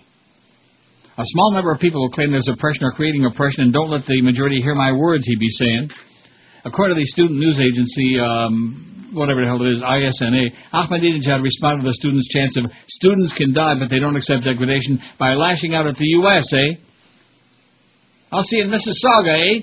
That guy that keeps telling me he was in Mississauga. Well, congratulations. Maybe you'll make it up to Oshawa someday if you really make the big time. Today, the worst type of dictatorship in the world is the American dictatorship, which has been clothed in human rights, he said. Our students are free and they fight and die, but do not accept the foreigners' missions or bend to them, he added. They don't bend. It is my honor to burn for the sake of the nation's ideals and defend the system, Ahmadinejad. They're not a bunch of body boys. They don't bend over like that. He was quoted as telling protesters to set fire on his picture. Americans must know that even Ahmadinejad's body is burned 1,000 times for this purpose. Ahmadinejad will not retreat even a centimeter from those ideals. I like people that always talk like in the third person like that. Mm-hmm. Isn't that the third person? Kooky, yeah. Yeah. What is it? Kooky. Kootenai? Yeah. Now don't start with that crap you were talking before about Brittany, okay? That was really, I thought that guy died, the croc hunter. Right, crikey. Yeah, he died. All these people mess with all these vile animals, man. That's what happens in the end. You get it in the end. Just like that guy who was screaming about his bag got ripped open or whatever. The guy, your buddy that called you last week? Yeah, my best close personal friend. Your best close personal buddy. We all have so many of them, you know. 1,072 votes on the poll so far, man. We are rolling along, singing a song, getting some great calls today. Oh! This could be one of the all-time best today, and I'm pleased as punch. Especially to find out after all these years that I'm a butter boy. Aren't you pleased? I bet you never knew that. No, batter up. No. I bet you Miguel knew it. Yeah, man. He knew it. 1072. Which of these do you want to hear no more about? Never again. Paris Hilton, 275. Brittany/Kevin, 238. Neil's buddy Jacob, 101. Who knows? Maybe he'll do another vanishing routine. It's possible. You never know with that child. Brangelina, 91. Sports Talk, 78. Brady Quinn, 66. That to me is just, see, the rest I can live or take, as far as your attitude. Your attitude toward my buddy Brady is very hostile and inexplicable. They're just jealous. Iraq, 62. Politics, 54. Christmas, 42. Here it is, the 11th of December, 2 weeks before the Goyesha holiday. And there's 42 people that want to hear no more about Christmas. I hate this poll, 39, 3.6%. Global warming, only 26, 2.4%. The biggest I think I got a sponsor here, don't I? Do you? I do. Well, that's why I shouldn't have probably played that right there. But then again, you know me, I'm impulsive. And the way I'm looking at this show, it's like already 1:55 is what I'm thinking. On Friday? Right. The last Friday before they sell the station and pay everybody off their big contracts. That should get you till next Friday anyway. Mm-hmm. This thing that I just... Huh? No, I'm looking at this thing that was faxed to me by that Hank Guerrero guy who fancies himself as being a sales guy. And remember when our sales mangler came in there and told me what a stickler for detail he was, and he was going to do this is just, it is what it is, It just is what it is. I already threw the other thing out, the old one, so I just, Oh, it's just astonishing to me. Oh, we hired somebody to write copy at QAM, and you're going to see a big improvement here. Yeah, right. Tell me another story, Joe. Make me laugh, okay? Tell me something that'll make me laugh. Tickle me under my left ear, yeah. Hi, Junior, honey. 27. I'm a 27. Here. Excuse me. Are you sure you got 27? I got 27 here. Well, let me see. You have 28. Oh, yeah. Could have sworn that was a second. What'll it be, Mac? The pound of mortadella. Anything else? Yeah, and a pound of Shivo's brain. Okay.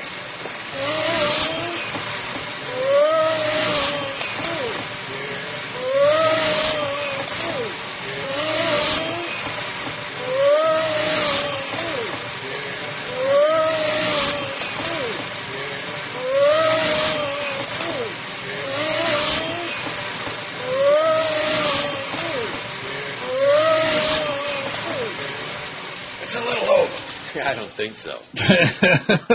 All right. See, that was worth playing. I don't think I would have ever played it again. So there you go. Yeah, there we go. And there you go. And no extra charge. Right. 12 minutes till noon at 560 WQM. We got 1,096 votes on the poll. We'll be over 1,100 any second now, man. And the audience out there, they're writing it down on their wrist like that poor guy in Memento. They're writing it down on their wrist. They're making a list and checking it twice to see if they're going to be naughty or nice. And, of course, on the phone today, it's been a tweet. Hasn't it? Oh, yeah.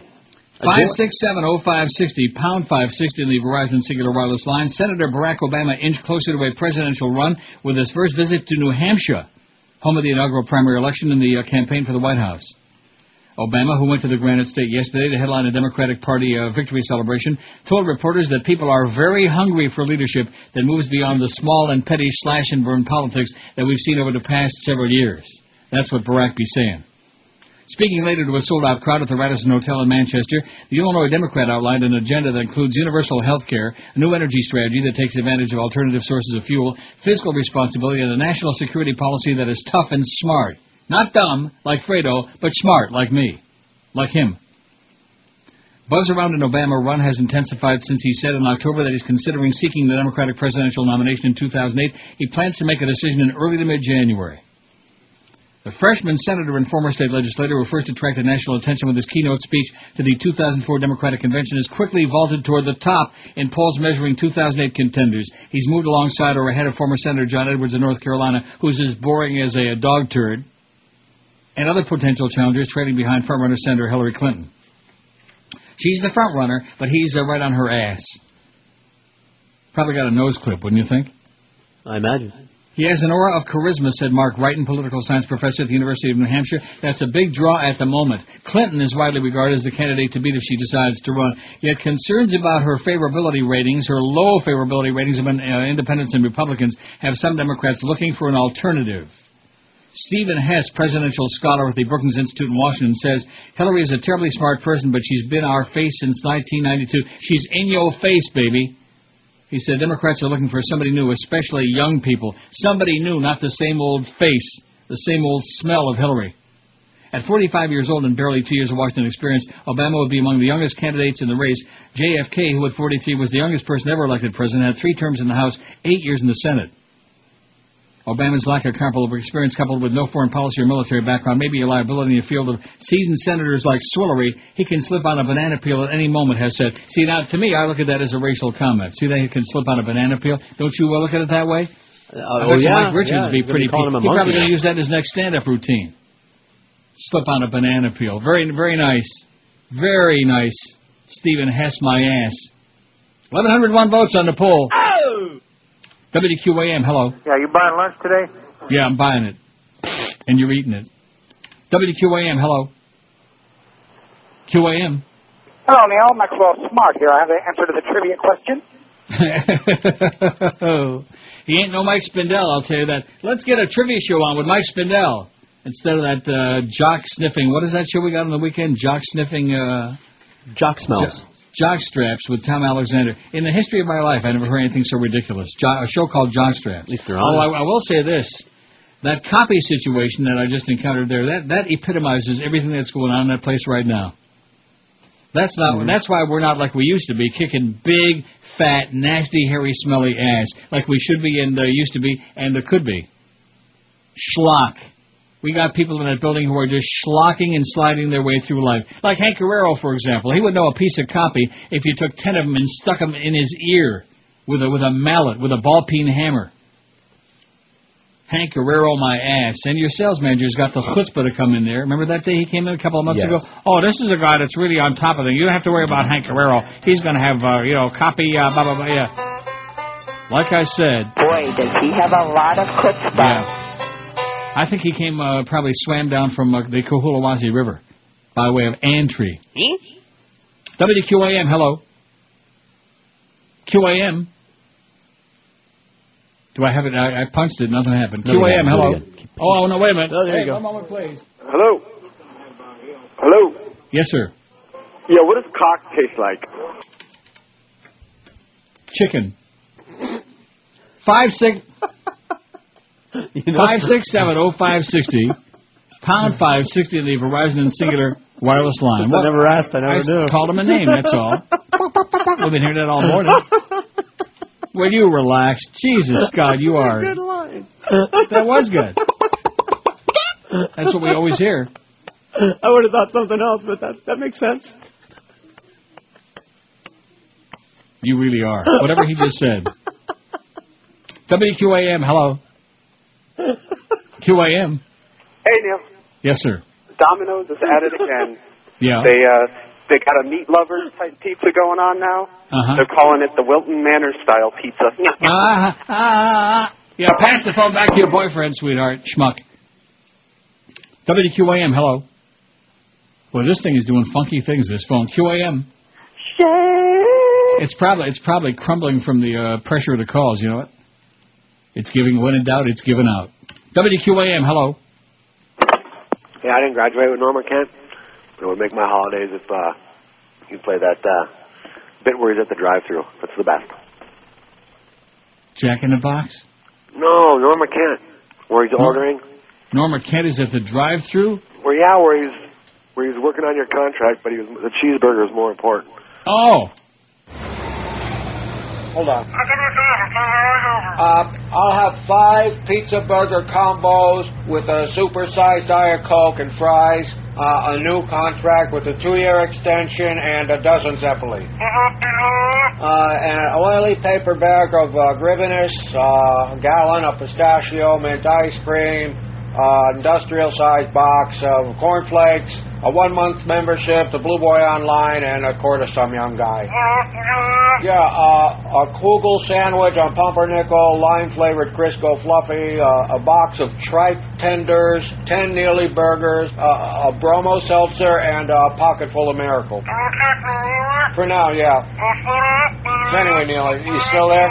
With these contract negotiations underway, I should bring your attention to... Hey! And wait a minute, Neil. Hold on again. Excuse me. Did you say Trey? I said try, not Trey. Try tender. Oh, and do you still have those free baseball cards of the Faggoty League? Okay. You bad All right. Now, there was a good call, because he requested something I never would have played again. It's called Norma Can't, by the way, for future reference. Okay. Norma Can't. And you're right, she can't. 1109 on the poll, 1,109 votes for those who keep track. I'm sure we got some lifeless people out there. They keep score every day. They got like a little diary out there. And how many votes will Neil's poll get today? What? They got their little notebook. Yeah, that's right, the little spiral pad. By the way, guess who was at Woodbine yesterday? The guy with the eyes look alike. I'd get anywhere near that clown. Oh, brother. You know, you travel the world and you know somebody just unbelievably annoying and retardo and just idiotic, and you think, well, that's one out of 6 billion, you know. And then you find out, he's got a twin brother. And there he was. Duh. Don't look at my machine, okay? Don't look at my machine. Yeah, look at this, okay? See if you can count this high. This is Brady Quinn. Whenever I shave my balls, I listen to the Neil Rogers 12 to 1 hour. All right.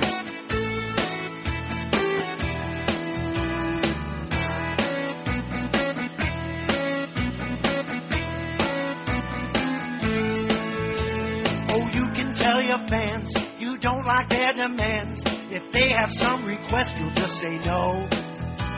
And then tell Norma Kent to tell the management you want nobody messing with your show. You're on from 10 till 2, and when your shift is through, tell George he can relax and smoke some weed. Alright. And then go tell Joe Bell that he can go to hell. He even almost makes you miss Gregory.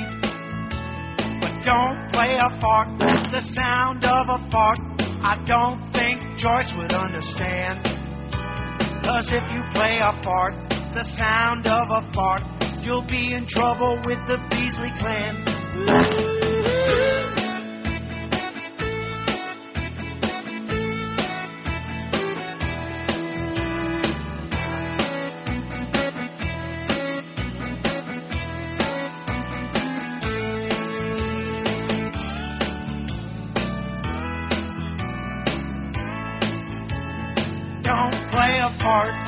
Okay, 1202 at 560. Let me ask you this. How do we go from 814 to 835 friends on our MySpace page so fast?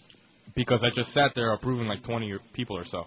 Really? So you actually get involved with that stuff? He maintains the page. If that's you sure as hell weren't maintaining it for a long time? Because it was like a whole, whenever the hell you got me involved in that thing last week, I went through there and I deleted like 87 billion things.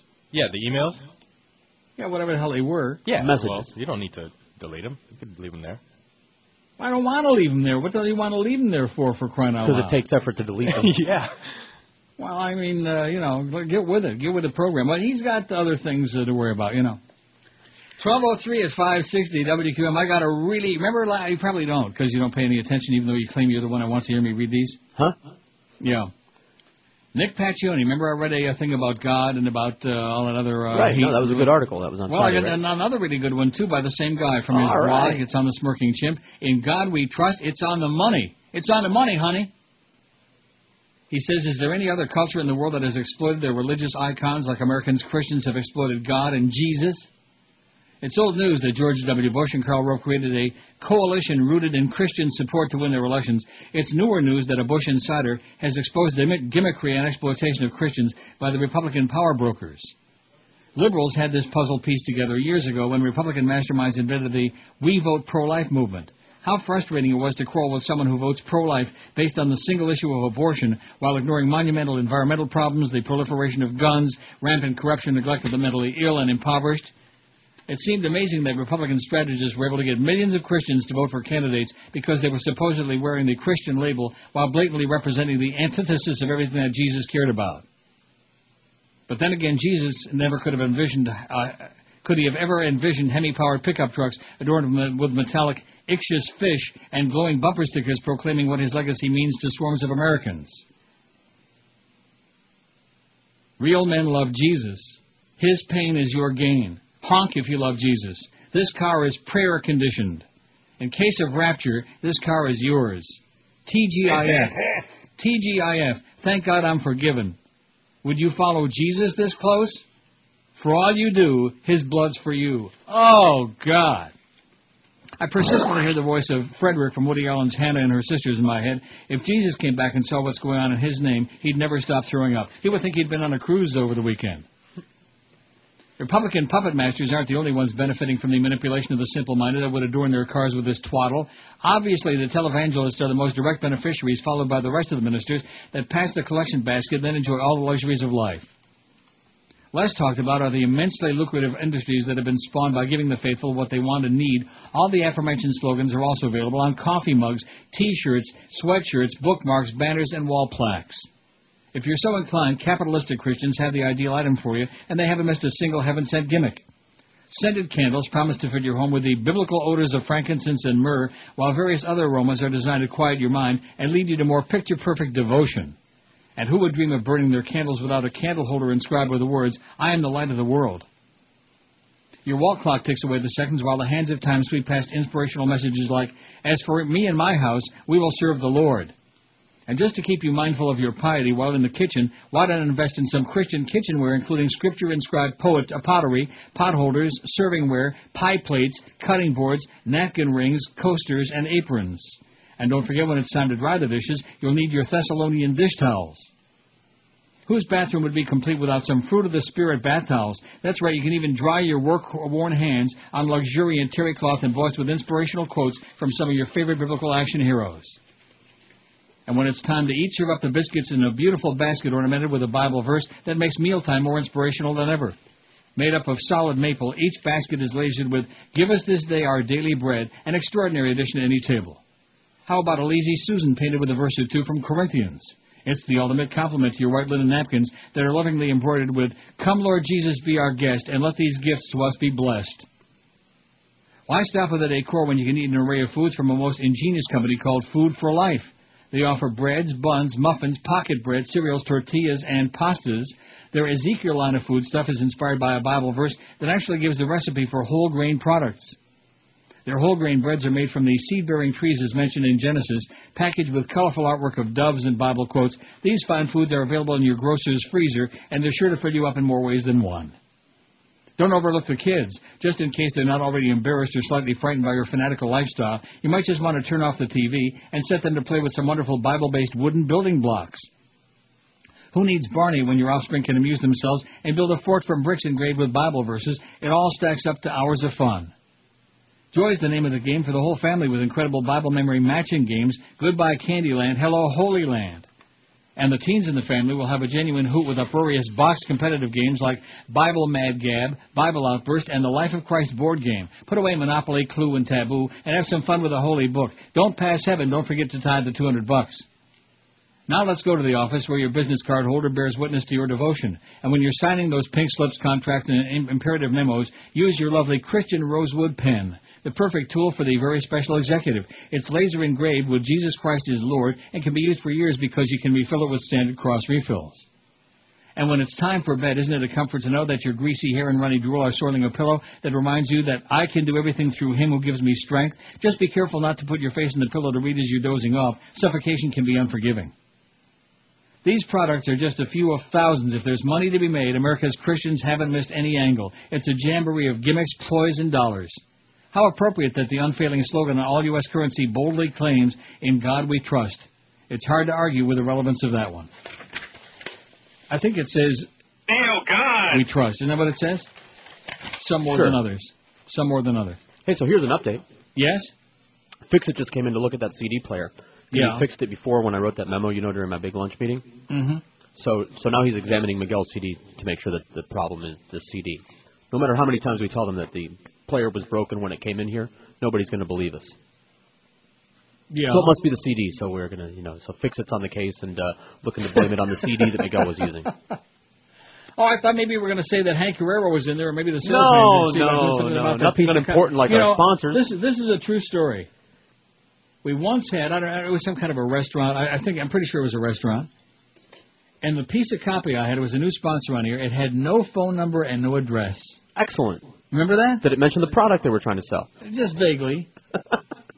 No phone number, no address, no city, no town, no state, no country, no planet. Well, maybe they want to be mysterious. Mercury to Uranus, yeah. It's really a great place. See if you can find us, like that. We really got some good crap. Come and see if you can find us. And for reservations, call like that. 1,132 votes on the poll, so Fix-It's on the case. Well, that tells me everything I need to know about that.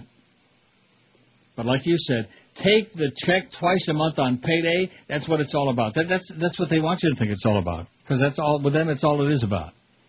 It's all about the money, Sonny. Which of these do you want to hear no more about? No mo. Can't take it no mo. 1,132 votes. Paris Hilton 292. Brittany and Kevin 257. Neil's buddy Jacob is doing well with over 100 votes now, 104. Brangelina 94. Sports Talk 82. Brady Quinn 73. That one just pushes me a little over the edge. You know what I'm saying? I don't get it. What's not to like? Iraq 63. Politics 54. Christmas 45. Enough with the Goyish holidays already, okay? I got Christmas lights coming out of my ears. I got a wreath sticking out of my rectum. I hate this poll 41, 3.6%, and global warming 27. I don't even know why I put global warming on there, Although it is in last place, which means they want to hear lots more about it. So wait till we have Herb Kirkstreet talking about global warming tomorrow. We got a special segment, and then we got Drew Rosenstein Hausberg. You're going to be talking about Uranus. 5670560 #5. The call. Why did I interrupt with stuff like that, unimportant crap like that? Well, we had so many great calls today. You know what? That's right. This has been a banner day, December 11th. Mark it down. 5670560. Although we did learn, what is it? Baka Boy. We learned that. Never heard of that before. I heard a bocce ball.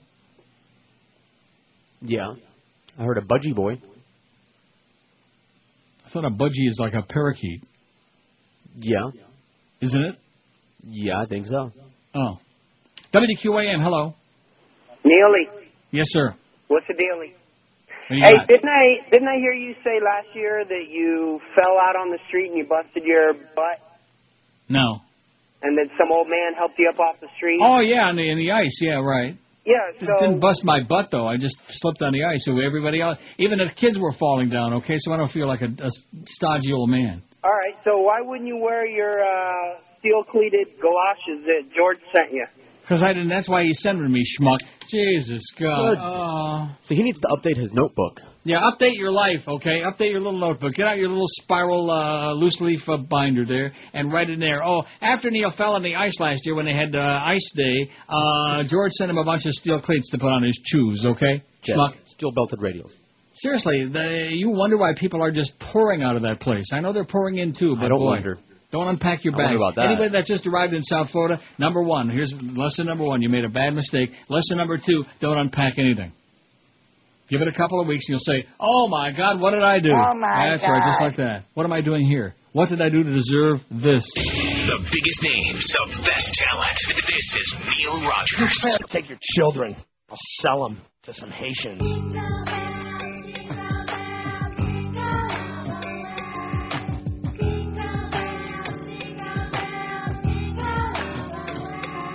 Carolers at my door, singing jingle bells over and over again, singing jingle bells over and over again. I got a migraine, I can't take it no more. There's a group of kids outside, they're really one big pain in my behind. They're singing jingle bells at my door. I said I give them $1 each just to go away. Singing the jingle bells off key, they're just bothering me, ringing my doorbell. They're just peeing me off, ruining my Christmas. I just wish those damn carolers would go away. Carolers at my door, singing jingle bells over and over again, singing jingle bells over and over again. I got a migraine, I can't take it no more. And enough with the jingle bells already, okay? Enough with the Christmas carols, enough with the tchotchkes, enough with the whatever. 12:19. I was just debating myself during that last break. I was just analyzing these calls today. Yeah. And even though there were a couple of contenders in there, I've decided not to leave any of the callers today so far in my will. They're going to be crushed. A couple were like right on the edge there, right on the cusp. Wait till you hear this. And, of course, this is in the British The Guardian, which they're obsessed with crap like this, and it really is crap. The American Secret Service was bugging Princess Diana's telephone conversations without the approval of the British security services on the night that she died, according to the most comprehensive report on her death, which is going to be published this week. They were bugging her phone on the night she died. Let's call in Joe Friday. What do you say? They did it. They did it. They killed her. Among extraordinary details due to emerge in the report by former Metro Police Commissioner Lord Stevens is the revelation that the U.S. Security Service was bugging her calls in the hours before she was killed in that car crash in Gay Paris, in Baraboy, Paris. In a move that raises fresh questions over transatlantic agreements on intelligence sharing. Now, maybe that's something really disgusting and filthy and, that, who knows? Maybe you better get a hold of one of your Jamaican translators. All right. When you're doing your next... A translator during your next transaction. Let me just say this with all due respect, because I do smoke a lot of weed, but I've never done so with a Jamaican or bought any from a Jamaican or sold any to a Jamaican, and there you go. But I know a lot of Jamaicans. Maybe you ought to get in touch with your old buddy Joe again. Who? Joe. Oh, Chimney Joe? In a move that raises fresh questions over transatlantic agreements on intelligence sharing, the surveillance arm of the U.S. has admitted listening to her conversations as she stayed at the Ritz Hotel, but failed to notify MI6. Stevens is understood to have been assured that the 39 classified documents detailing Diana's final conversations did not reveal anything sinister or contain material that might explain her death. As if, do we really care about Diana? No. We'll get back to you, Diana. I'm glad they killed her. Now, why would you say that? Just because I hated her. She's royalty. I hate royalty.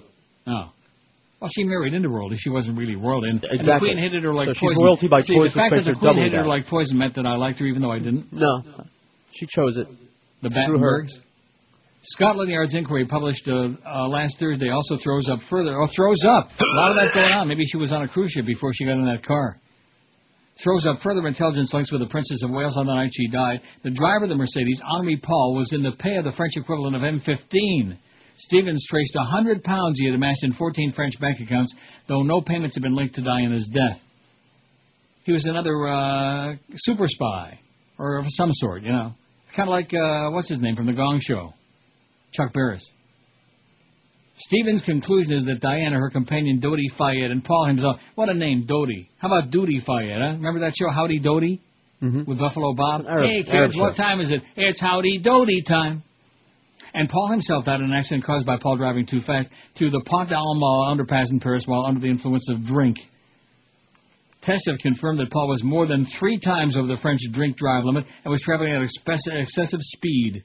The inquiry will quash a number of conspiracy theories that have circulated, yada, yada, yada. We don't care. We don't care about conspiracies. We, quite frankly, don't give a crap about Diana. But the fact that the U.S. was bugging her phone, huh? They were buggering her phone. 567-0560, pound 560 on the Verizon and Singular Wireless line. Let's see if they can keep up this tremendous pace all week long. What do you think? Or at least till 2 o'clock.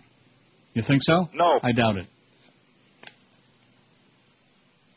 1,162 votes on the poll. 835 friends on our MySpace now, thanks to Miguel finally updating that. How does that work? They send a request to be your friend, and then you have to approve it. I see. Well, how the hell can Miguel decide who's going to be our friend or not? Huh? What the hell? Who died and left you in charge? And, generally speaking, unless he knows that they're one of these obnoxious people that we don't want to have anything to do with. One of those people that we don't want to have anything to do with and that we wish would die and just go away forever? Everybody. I see. 567-0560. I mean, they can't keep it up till 12:30, much less till 2 o'clock today. Look at that Apparently phone. Not. Once that 45-minute delay catches up, then you're going to see an outburst and outpouring of emotion on this phone, the likes of which you never heard in your life. You'll see. Not. WQAM, hello. Doctor. Like I said. What are you laughing about? WQAM, hello. Talk to Neil. Speaking. Oh, he's gone. See, that's an easy way not to talk to Neil. Just, I almost forgot. Look at that. Dead. Let's go down them one at a time. Oh, that's right. Line 1 doesn't work. That's right. Hey, Fix-It's in the studio right now. You might want to tell him. Yeah, line 1 doesn't work. Fix it, you idiot. Oh, it's not his fault. It is his fault. He's part of that engineering He just might be able to mafia tell in there. somebody Schmuck. whose fault it is. Let me just say it again. Line 1 hasn't been working since Jesus was an infant, okay? Since he was in the manger with, and they were screaming, Yoshki, Yoshki, save the green stamps or something like that. Hasn't worked in a long, long time. I just mentioned that in the spirit of the holidays and in friendliness and love. WQAM, hello. Hello. Yes. Hey, Neil, no wonder that kid ran like hell. There ain't enough money in the world to get next to you. Yeah, okay, great. WQAM, hello. Yeah, Neil, please. Yes, sir, speaking. Yeah, how about another pull? I ran out of Sominex. WQAM, hello. QAM. 567-0560. I told you. I just had that feeling that right at that point. And that was when I decided not to leave any money to these people. Now, you probably would feel differently since it ain't your money. Oh, yeah. I'll just WQAM, hello. Neil, the Canadian is ready.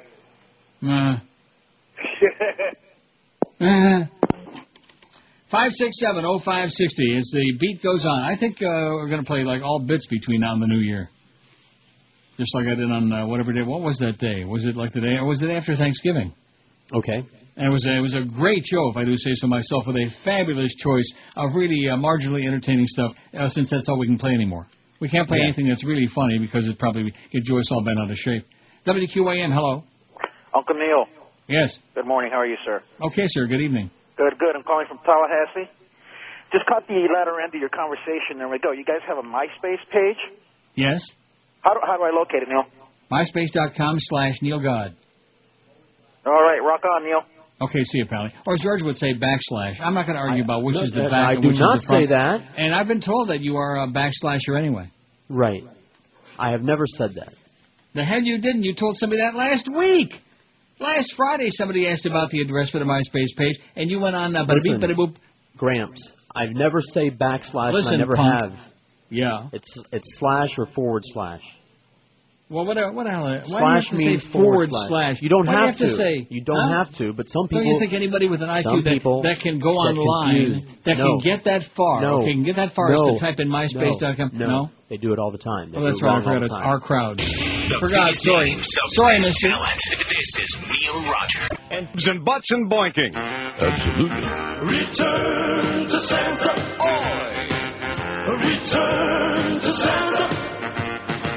I got a sweater from my grandma. It was pink and black. But don't worry, be happy.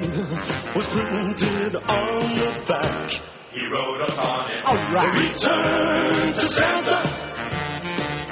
Just send me cash.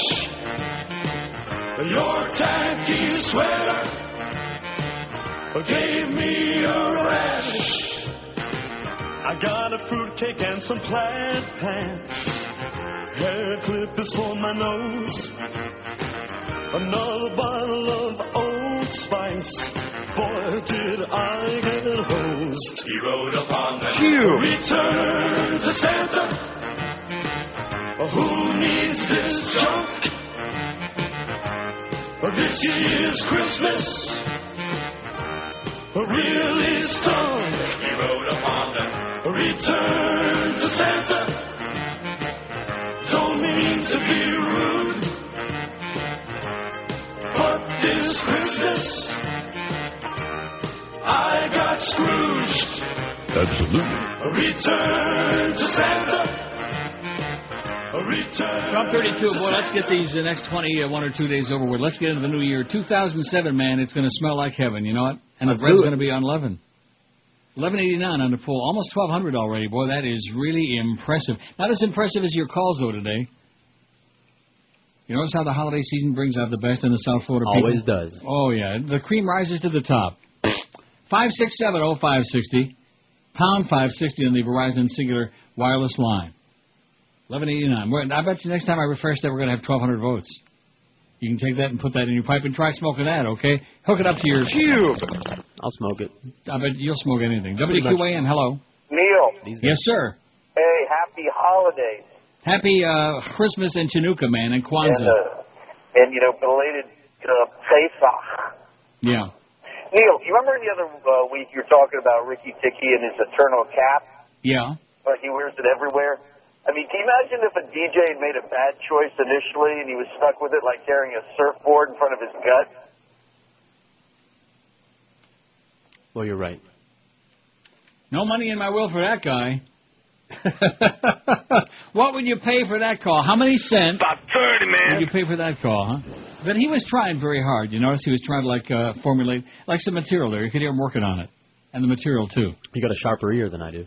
Oh, I heard it. He was trying very with great difficulty, man, to have something to say, be very clever. See, that's one of the reasons it's so depressing being in South Florida is the people not only are not funny or friendly or amusing or interesting, but they're desperate. You like that? Mm-hmm. Oh, and speaking of people who are desperate and pathetic, remember that fax you sent me, and I have no idea why you sent it. Probably just to add to my depression last week. That's right, just aggravating. Since I was borderline suicidal. From your good buddy up there in Greg in Port St. Lucie, speaking of I have no line. that.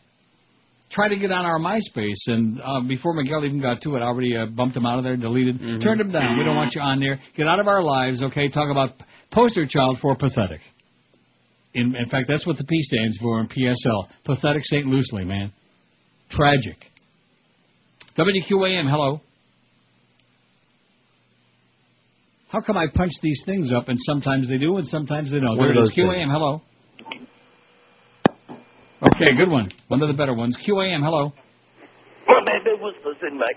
WQAM, hello. QAM, hello. Going for 5. Hello. Hi, Neil. The show has very little pace today. Yeah. How about trot? Could you ask George if he could play Old Neil? It kind of goes with it. Yeah, okay.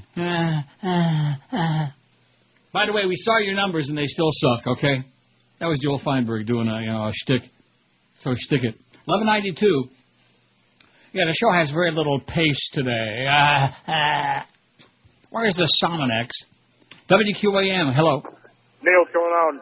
Yes, sir. George. Yo. Who's going to win the Tito Ortiz and Chuck Liddell fight? Some stick. Oh, right. WQAM, hello. QAM Sports Line, hello. Hello, Neil. Yes, sir. I appreciated last week's show. It just showed you're just a regular guy almost.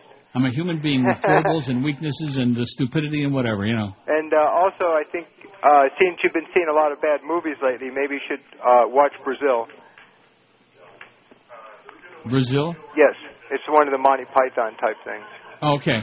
Thank you, sir. Thanks, Pally. Good day. Should I see Brazil or not? I would not. Why not? If I were you. I don't know. That guy sounded like... That may have been our first real call of the day. You know, I'm not that he was great, but at least he sounded like... there's no question. It's one of those movies that looks really good. It's just not... Does that make any sense? Like the cinematography and everything is great, and you want to just like like that it. one I told you about with, what's her name, with Jessica Alba and Paul Walker. And lots of skin, man. Lots of skin. Blue balls, something like that. What is it called? Into the Blue. Balls. Beautiful underwater photography. I mean, just fabulous. You know, it really looked good on my big screen TV. So when Josh comes back from vacation and when you come back, when we're all back together again, and he buys you that HD TV for the holidays, I wouldn't be surprised if he gets lucky out there in Tahoe. I'm talking about gambling. If he gets lucky out there, and I wouldn't be surprised at all if he sets you up with like a nice 52-inch. Right. HD, huh? What do you like that? Boy, you haven't seen anything. And of course, the movies aren't... I still haven't decided about that, about the DVD player. Right. Still thinking on that. I'm pondering it. I mean, there's so little material out on there, and plus everybody's telling me, well, the difference between watching regular DVD and the HD, it's very little, you know. But it's a good way to put money into circulation, right? Instead of leaving it in my will for all those ne'er-do-wells that you're always bitching about. Yeah. WQAM, hello.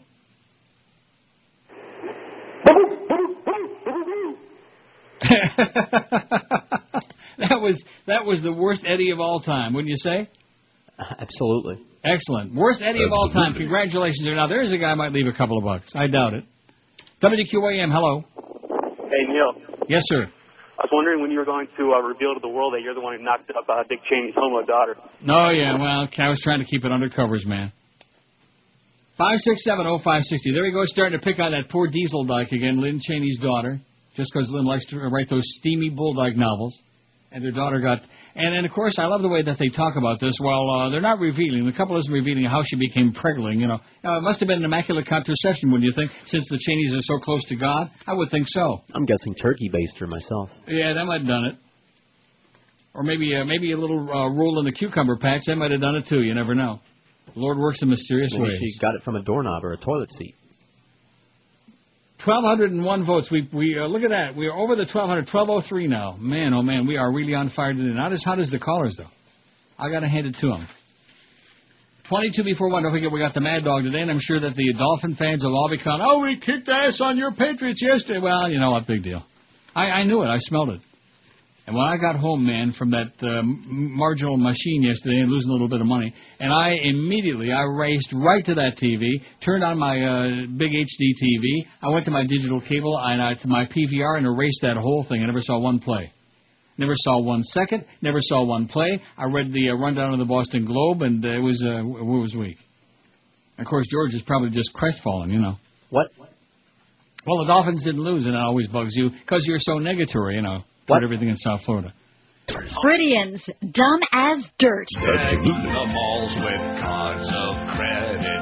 La la la la la la la. 'Tis the season to get indebted. La la la la.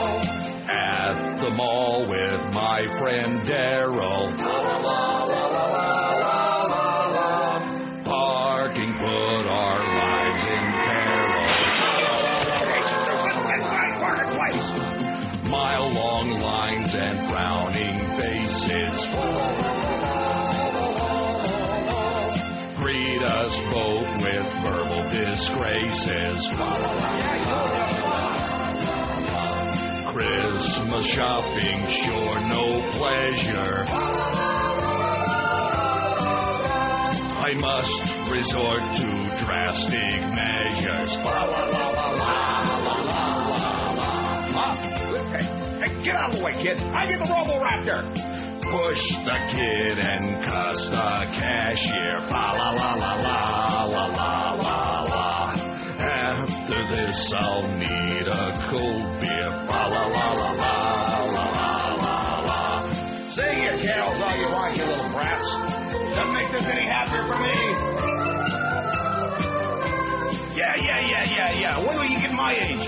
All of a sudden, Christmas is 19% revolving credit and 6 months to pay it off. Hey, you, I saw that voice. Hey, give it back right now before I shove my boot as far off your low eyes as it'll go. Yeah. Ho, ho, ho to you, too.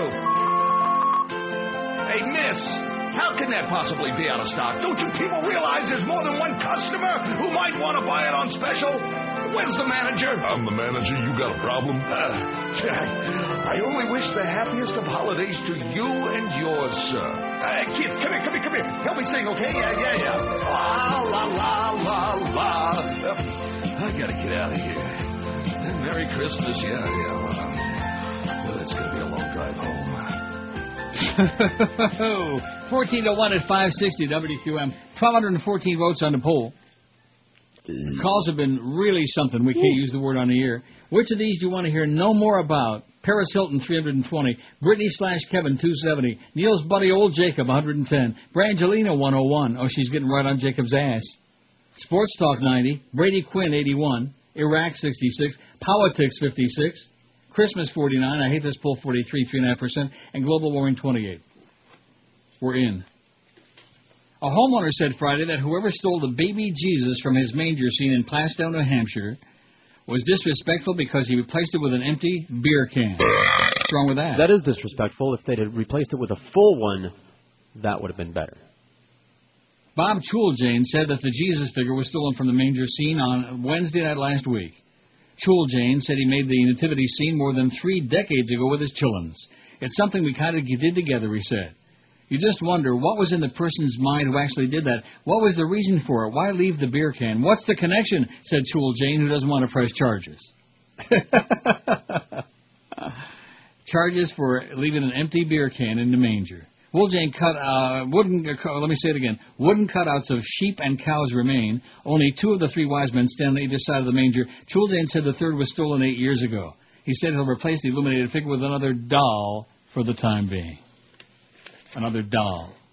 That's something? Hope it looks like Jesus. I hope it looks just like Jesus. I hope it ain't some like, Betsy Wetsy doll, something like that. Oh, speaking of that, I did a little research over the weekend for those who think that I just, go and lose my ass at Woodbine.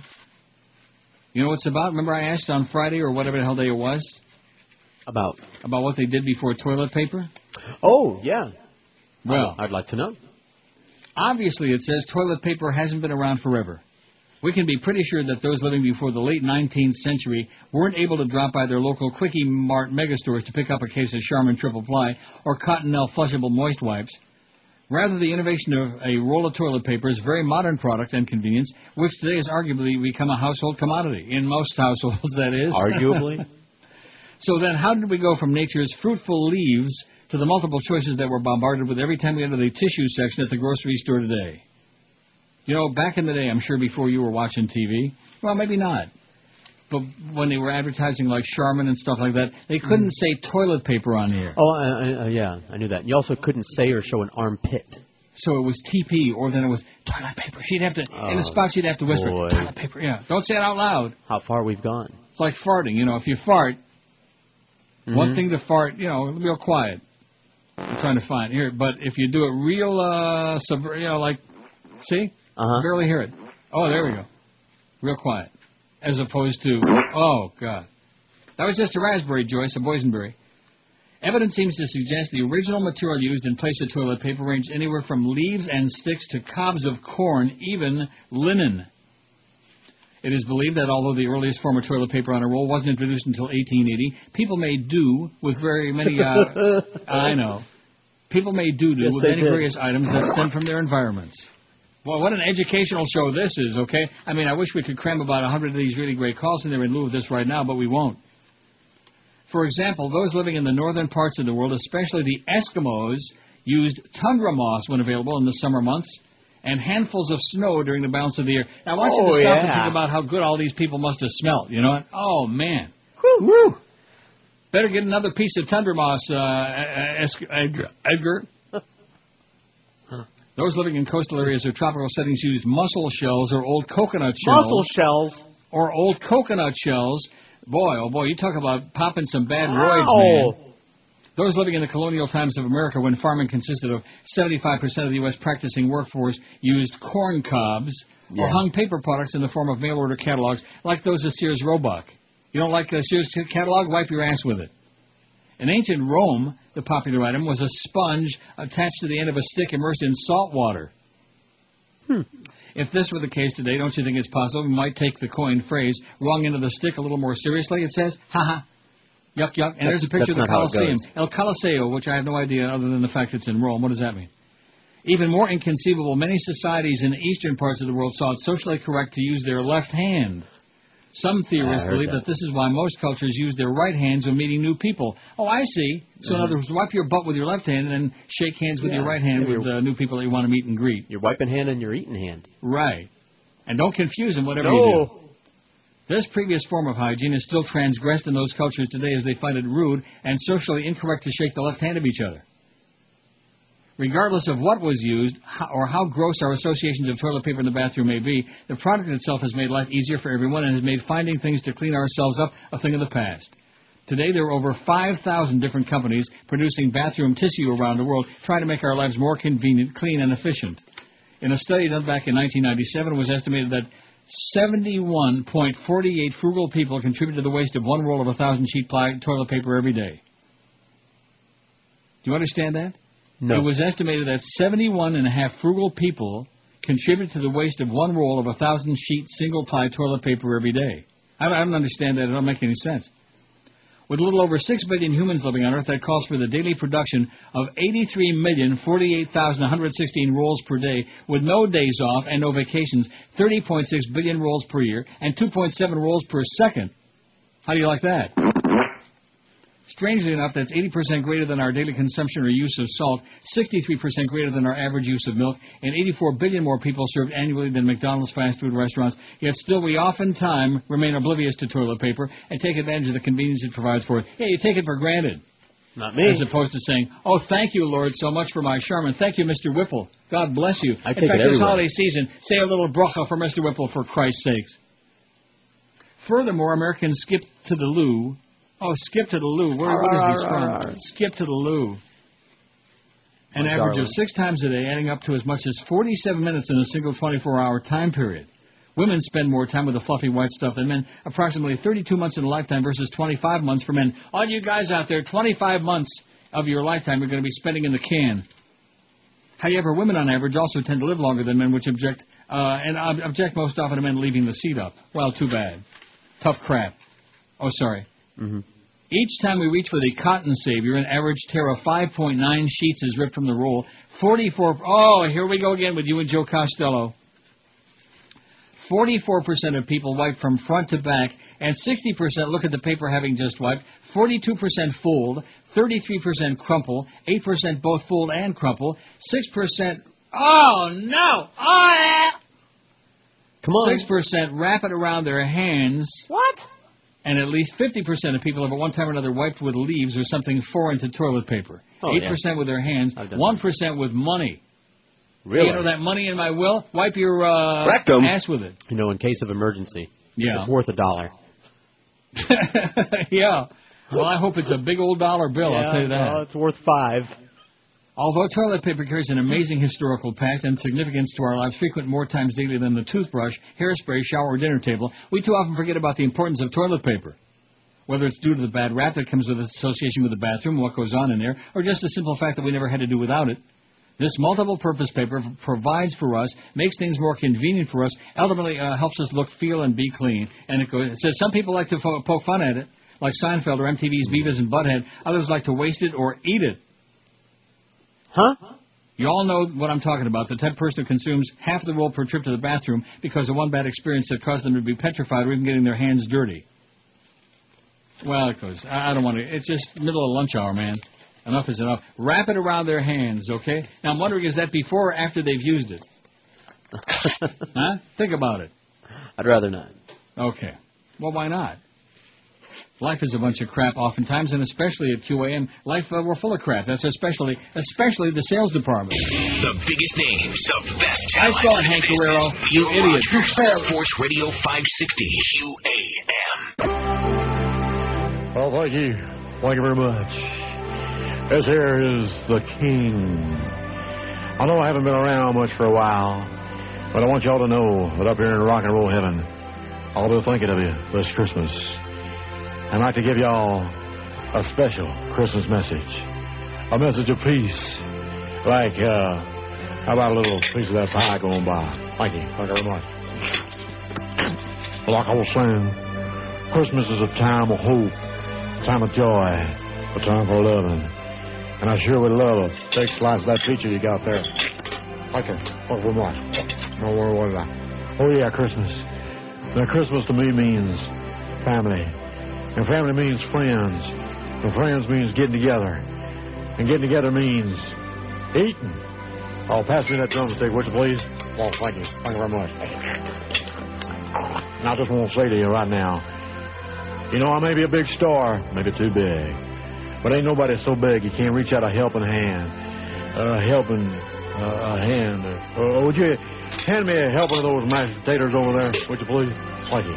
Thank you very much. Now, like I was saying, ain't nobody so big you can't stoop to help a friend in need over the holiday season. Now, speaking of season, you want to pass me that salt sugar when you get the chance? Thank you. Yeah, just unscrew the cover. That's right. Thank you. Thank you very much. So this Christmas, why don't y'all take a tip from old Aos? No, leave those steak tips right where they are. You know what I mean? No, I appreciate it. Thank you. I want you to remember, we're all part of God's great big family. And you know God made man unto his own image. And look in the mirror, I'd have to say God must be a big, big son of a gun. You know what I mean? I think you do. But I especially want y'all to remember this one last thing. When you're all at home this Christmas, stringing that popcorn up on the tree, Save a big bowl for the king. Extra butter, know what I mean? Well, thank you, dear. Thank you.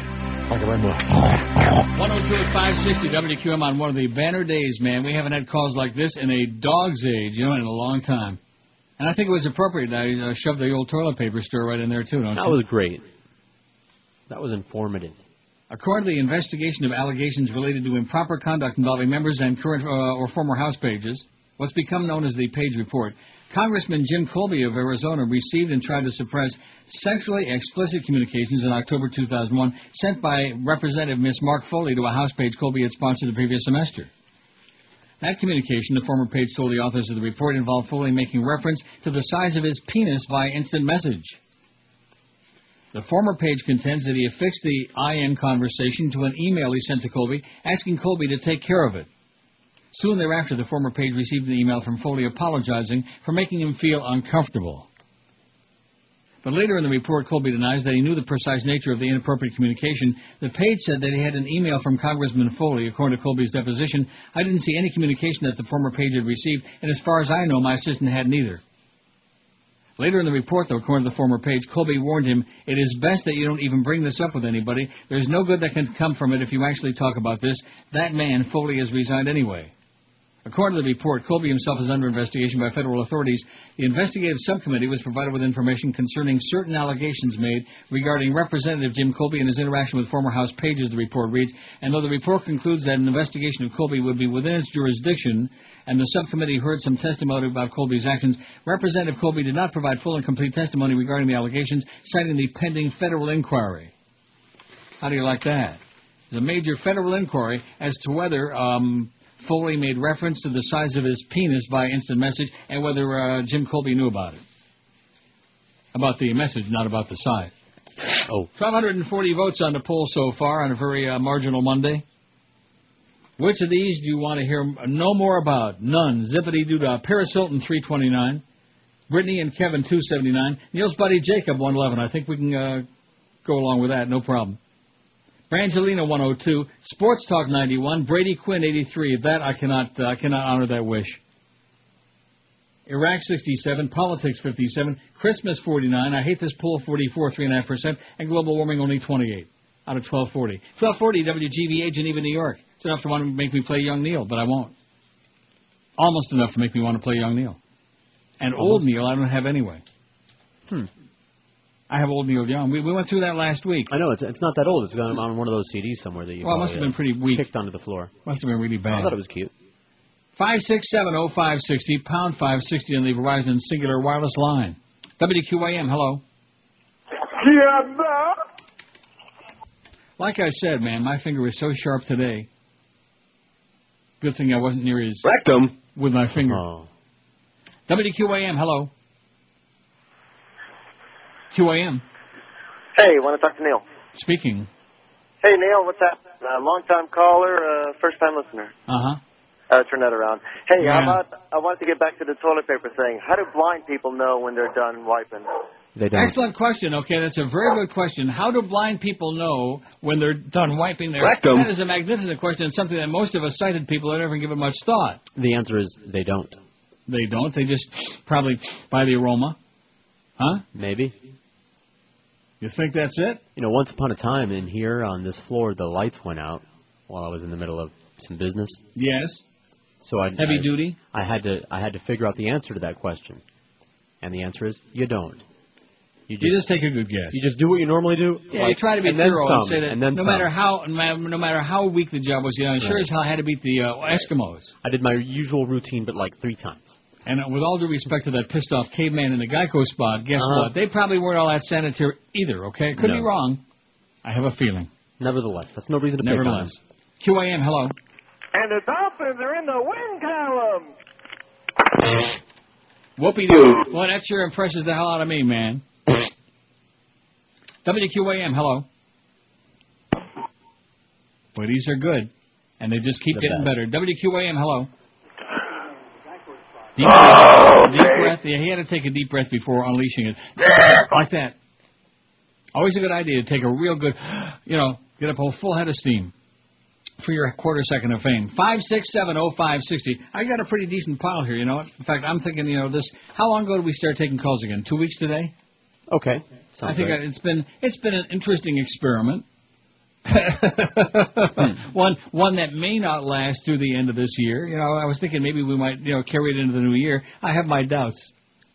WQAM, hello. QAM. Hello, Neil. Yes. Neil? Let me say it again. Yes. Oh, I wanted to ask you about Emerald Coast. It's not open over here where I am. I'm on Pine Island 88. They're only open for dinner. When they're going to be open for lunch? Call them up and ask them, okay? Call them up and ask them. I'm sure they'll be more than delighted to tell you. 1,247 votes on the poll. Wow, the hits keep on coming, man. See, now, really, by all rights, based on what that guy said before, and I think he had an excellent point, I should have hung up on her ass, too, but that would have been bad. You don't know what she looks like, for one thing. Let me say it again. I don't care. WQAM, hello. Hey, Neil? Yes, sir. Just wanted to pass on some information regarding the Britney Spears and Paris Hilton thing. I'm going to be freeballing from now on. Yeah, okay, great. 5670560. What were you charging before? He's going to be free basing from now on, is what he said. Woo! 1,250. Oh, man, they are just beautiful. Is that a Leonard Skinner song? If you had any, free bird, free a ball, yeah. If you had any idea how grateful I'm going to be, I'm going to kiss the floor in my apartment at 2 o'clock. We'll take a picture. And not there. I'm going to be kissing it. WQAM, hello. QAM. Neil. Yes. How are you? Love your show. I'm great. Love whatever you do. Calls, inside talk, whatever you got. Outside talk, yeah. There was an excellent interview with Brady over the weekend during the Heisman coverage. If you didn't see it, if you can find it, you'll probably love it. Brady Quinn, if he's in it, I'll love it. It's an interview. I forget. It was ESPN on one of those channels. I think you would really enjoy it. That's all I have to say. All okay, thanks, Pally. Thank you so much. Now, there's a real call, okay? Not that anything like earth-shaking or scintillating, but a real call with a little bit of information there. And, of course, they're tired. Let's see, we got 84 people sick and tired of hearing about Brady Quinn. Too bad. I like him. See, that's the one thing about this show. I know it comes as a grave surprise. Although, granted, I give them the opportunity. I always like to give them a chance to vent. It was my poll idea. I put it up there. I made the choices. Bada-beep, bada-boop, bada-bop. But I know this comes very hard to understand. I'm going to talk about whatever the hell I want to talk about. Isn't that a radical concept since it's my show? I will say this in regard to that show I did last week. And this is just for informational purposes for anybody who might care. There won't be a sequel. You know what I mean? Mm-hmm. In other words, that was it. That was the end of that. There won't be a sequel. So whatever happens, que sera, sera, and life goes on. In other words, when you act like a dumbass once and make a grotesque mistake and demean and humiliate and degrade yourself, that's one thing. But if you do it again, then you need to be locked away in a rubber room. No, but Bush said you got a sign here in Texas to fool me. Yeah, fool me once, can't get fooled again. That's right. Just call me W. WQAM, hello. Yeah, I want to talk to Neil, please. Speaking. Speaking? Speaking. Let me say it again. Speaking. This is he. How you doing, partner? All right. No, I just wanted to discuss a few things in reference to the political thing with Obama. I keep calling Obama. Barack's his first name, right? Yeah. Obama's his last name. Alabama, yeah. Yeah. I think he's got it, man. I really do. I do, too. I think he's got it, and I'm glad that you solidified that for us. There's the call. Oh! That's the one we've been waiting for. He's got it. It's December 11th, 2006, and Barack Obama, he's got it. I think he's right, don't you? Mm-hmm. Whatever it takes, whatever you need, he's got it. It's the unmentionable, the undefinable, the intangible. Whatever it takes to be the man, he's got it. He's the man. The biggest names, the best talent. This is Neil Rock Rogers. solid. Sports Radio 560 QAM. Oi! Jingle bell, they're out of stock. You cannot find that brand new Xbox.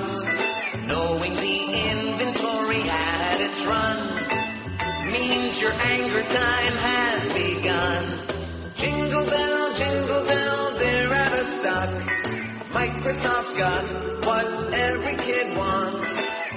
parents have checked at the malls everywhere. Now they're tearing their hair. The day they hit the shelves was a day from hell. They sold out right away. Christmas Day time, you'll hear your kid whine. Santa really shafted me good today. Sorry there, Mom and Dad, feel the defeat. Your kid wants this a lot. Strangle Bill Gates, boy, that would be neat. That's the way it goes. Yes, I know it blows. They're out of stock on Xbox. All the crazy people, all the time. I want that freaking Xbox, baby. Or else. 117 at QAM. Happy holidays to you, man. You can tell by these calls the spirit of love and compassion and humanity and all this crap. Isn't it in the air? You can almost smell Something's it. in the air. Yeah, I almost smell it. Maybe they didn't wipe that good this morning. Could be. WQAM, hello. Neil. Yes. Suck it for me. How you like that? That was pretty good. Short, sweet, to the point, and long gone. 5670560. Pound 560 in the Verizon and Singular wireless line. WQAM, hello. Hey, Neil, how's it going, man? Okay, sir. I got a little information for you. Yeah. Every president elected in a year ending with 0 has died in office. Yeah, we already know that. Boring. Old. He's got his fingers and legs crossed, okay? That's great. 5670560, older than Methuselah's grandma, okay? Wow. He had a little information for me, though, huh? That good? Mm-hmm. How is it possible, seriously, how is it possible to go through life, to exist 365 days a year and 66 on leap years? How is it possible to be on the face of the earth and not absorb anything useful, meaningful, significant, worthwhile? You know what I'm saying? Oh, yeah, all the time. Yeah, well, you do know what I'm saying because you were there. Uh-huh. How's Miguel doing? Is he still alive or what? See. Oh, okay. I don't know. You became so coma-inducing, I guess, because you're putting all those people on our MySpace page. Well, I was busy with that, yeah. The hell you were. And let's face it, you should be in heaven because I hardly read any bedtime stories today. In fact, the one most significant was about the toilet paper. That's great. Which I liked. And, of course, I didn't talk about your people at the old, abuelas who take and, put it in the wastebasket. And then occasionally, in a box? Well, it's a wastebasket with a lid on it, and it looks like a box. Oh, no. And in case they need to use it again later on, well, at least of course there's always not, something you for maniac. emergency. Why do you make things up like that? Why would you put it in a wastebasket? It's a European old world thing. The pipes Why are would narrow. we flush it down? The pipes are narrow, and if you try to flush it, you'll clog the pipes for you and everyone else in the neighborhood. In a trattoria in Rome one time when nature was calling, and I went into this is too gross even for me to tell on the air. And I went into the magic room, and there was a hole in the floor. Okay. For the paper? I mean, there was toilet paper, but there was a hole in the floor. Oh, that was the toilet. That is correct. So I guess I've they heard about hope these that you things. have very good aim. You know, I guess the point being, only the old people do that because they're used to the old country mentality where you can't flush that paper because it'll clog up everybody's pipes. Flush it. Get rid of it. Get it away from yourself. Okay, get it away. Go away. Okay. That's just my suggestion. Do whatever you like. WQAM, hello. QAM, hola. You know it's not the holiday season, Neil, until somebody gets shot for a parking space here in Miami. That is correct. You got it. You got your finger on it. The trigger, pull it. 5670560, pound 560 in the Verizon Singular wireless line. WQAM, hello. QAM, how come these lines don't do not? Hello. Dave Potts does morning drive on IOD. What's the world coming to? And he still farts in the studio. WQAM, hello. I love the way George puts Ben Gay on my balls. Okay, good. Well, I hope you have a great holiday with it, okay? Balls of joy for the holiday. Sounds kind of gay. Yeah. WQAM, hello. QAM. Well, Neil, I love the old fag theme, and I wish you would do more of it. I think it's great. The old fag theme? What does that mean? Well, when you're kind of getting more back into the fag stuff, that's cool. Why is that? I just love it. I think it makes your show most entertaining, and I'd like a request if I could. The butt beads, or yeah, right. Yeah, he's not talking about the bit. He's talking about like literal, Rectum. Shut. Yeah, okay. That's as much. Here's a fax that says, Neil, I've been a listener for about 8 years. Oh, let's see. Subject, Neil and Jacob and Brady Quinn and Tom Brady. And have always been entertained and informed. But on Friday, when you went into day 2 on the subject of your obvious total obsession with Jacob, I had to turn you off for the first time ever. It was, as you like to say, ponderous and just plain bad radio. It's one thing to obsess over someone, but don't continually subject your audience to this, please. I know you'll say, too bad, I write this with good intentions, says somebody unnamed. What is it? But you continuously... The only reason I even repeated what was from Thursday is because we had many people who said they didn't hear the show. In the poll, almost half the people didn't hear the show on Thursday. They kept goading you to repeat. That is right. Well, what was it all about? And blah, blah, blah, blah, blah. In addition to which, you had to turn off the show because of what? Because, again, in your own mind, you're incapable of understanding what I was saying. And I'm sure that's the case with the majority of the people out there. Too bad. I don't apologize for me and for, being a human being. Okay, so, to you. For the first time, I had to, you're obsessed. Yeah. I'll tell you one thing right now. There are damn few people on the face of the globe in this business or outside of this business who would have gone on the air, especially with all the crap you get, especially somebody out of the closet in the first place, who would have gone on the air and told that story because most people would have misinterpreted in the first place. Right. Damn few. I can't think of any. Right. That's exactly correct. And not that I'm looking for anybody to kiss my ass for that, but that just happens to be the truth. 1,273 votes on the poll, in addition to which I think even though it's on our poll today, have I mentioned anything about that today? No. Did I? In fact, didn't I just say before you don't have to worry because there ain't going to be no Chapter 2? I think I said that. Mm-hmm. So you can't be, especially if you're, straight people, I'm sure, all, they're all very altruistic in their intentions, and they never try to, get over on some female because they want to get in their pants. That never happens with the straight guys. But if a gay person, likes somebody or is obsessed, to use that term, with somebody, it must be sex. You must be trying to get in their pants and, have some kind of sexual obsession, which I don't. But no, again, if a straight person says it, that's exactly what I'm thinking. I beg your pardon? If a straight person said that, that's exactly what I would be thinking. Yeah. Well, I don't know. I can't answer for that because I don't know how straight people think about women. I don't know. I'll give you a hint. You don't have to give me a hint. If I had a friend and they were obsessing over some woman and they were trying to tell me that they had no sexual desires... I never said... Wait a minute. I never said that. See, and you're the one that's starting this again because of the facts. You're starting up with this again. You're right. I never said I had no sexual desires. Okay, well... But that certainly isn't in my mind. That's not what that was all about, or is all about, or maybe all about, or whatever the hell it is, Poison, I'd call them a crazy person. That's what I'd say. Oh, okay. Well, we know I'm a crazy person, so I admit to that. There's no question about it. And the fact that I would allow myself to become so emotionally unraveled, and who knows, maybe I have no idea, Right. And see, that's the thing I'm trying to tell you with this whole MySpace thing and talking and meeting with people online. They can come across as having the greatest intentions in the world. You don't really know if that's true or not. That's what Judge Judy said. Well, there you go with that bitch again. You're obsessed with that bitch. Yes. See, I'm obsessed with Jacob. You're obsessed with Judge Judy. That's okay, right. I'll take him over her any day. I want to do it with her right there on the courtroom counter. Yeah, it wouldn't surprise me, and you deserve it. You deserve it. I think it's a match made in purgatory. 1,273, we're going to make 13 today on 2 weeks before Christmas. That is pretty damn impressive. Write that one down in your diaries, okay? WQAM, hello. Hey, Neil. Yes, sir. I just tuned in. What's up with Jacob? What's up with him? Yeah. Call him up and find out. WQAM, hello. Neil, good afternoon. Tune in tomorrow for the Jacob segment. We're going to have him on like Drew Rosenhaus 15 minutes every week. Yes, sir.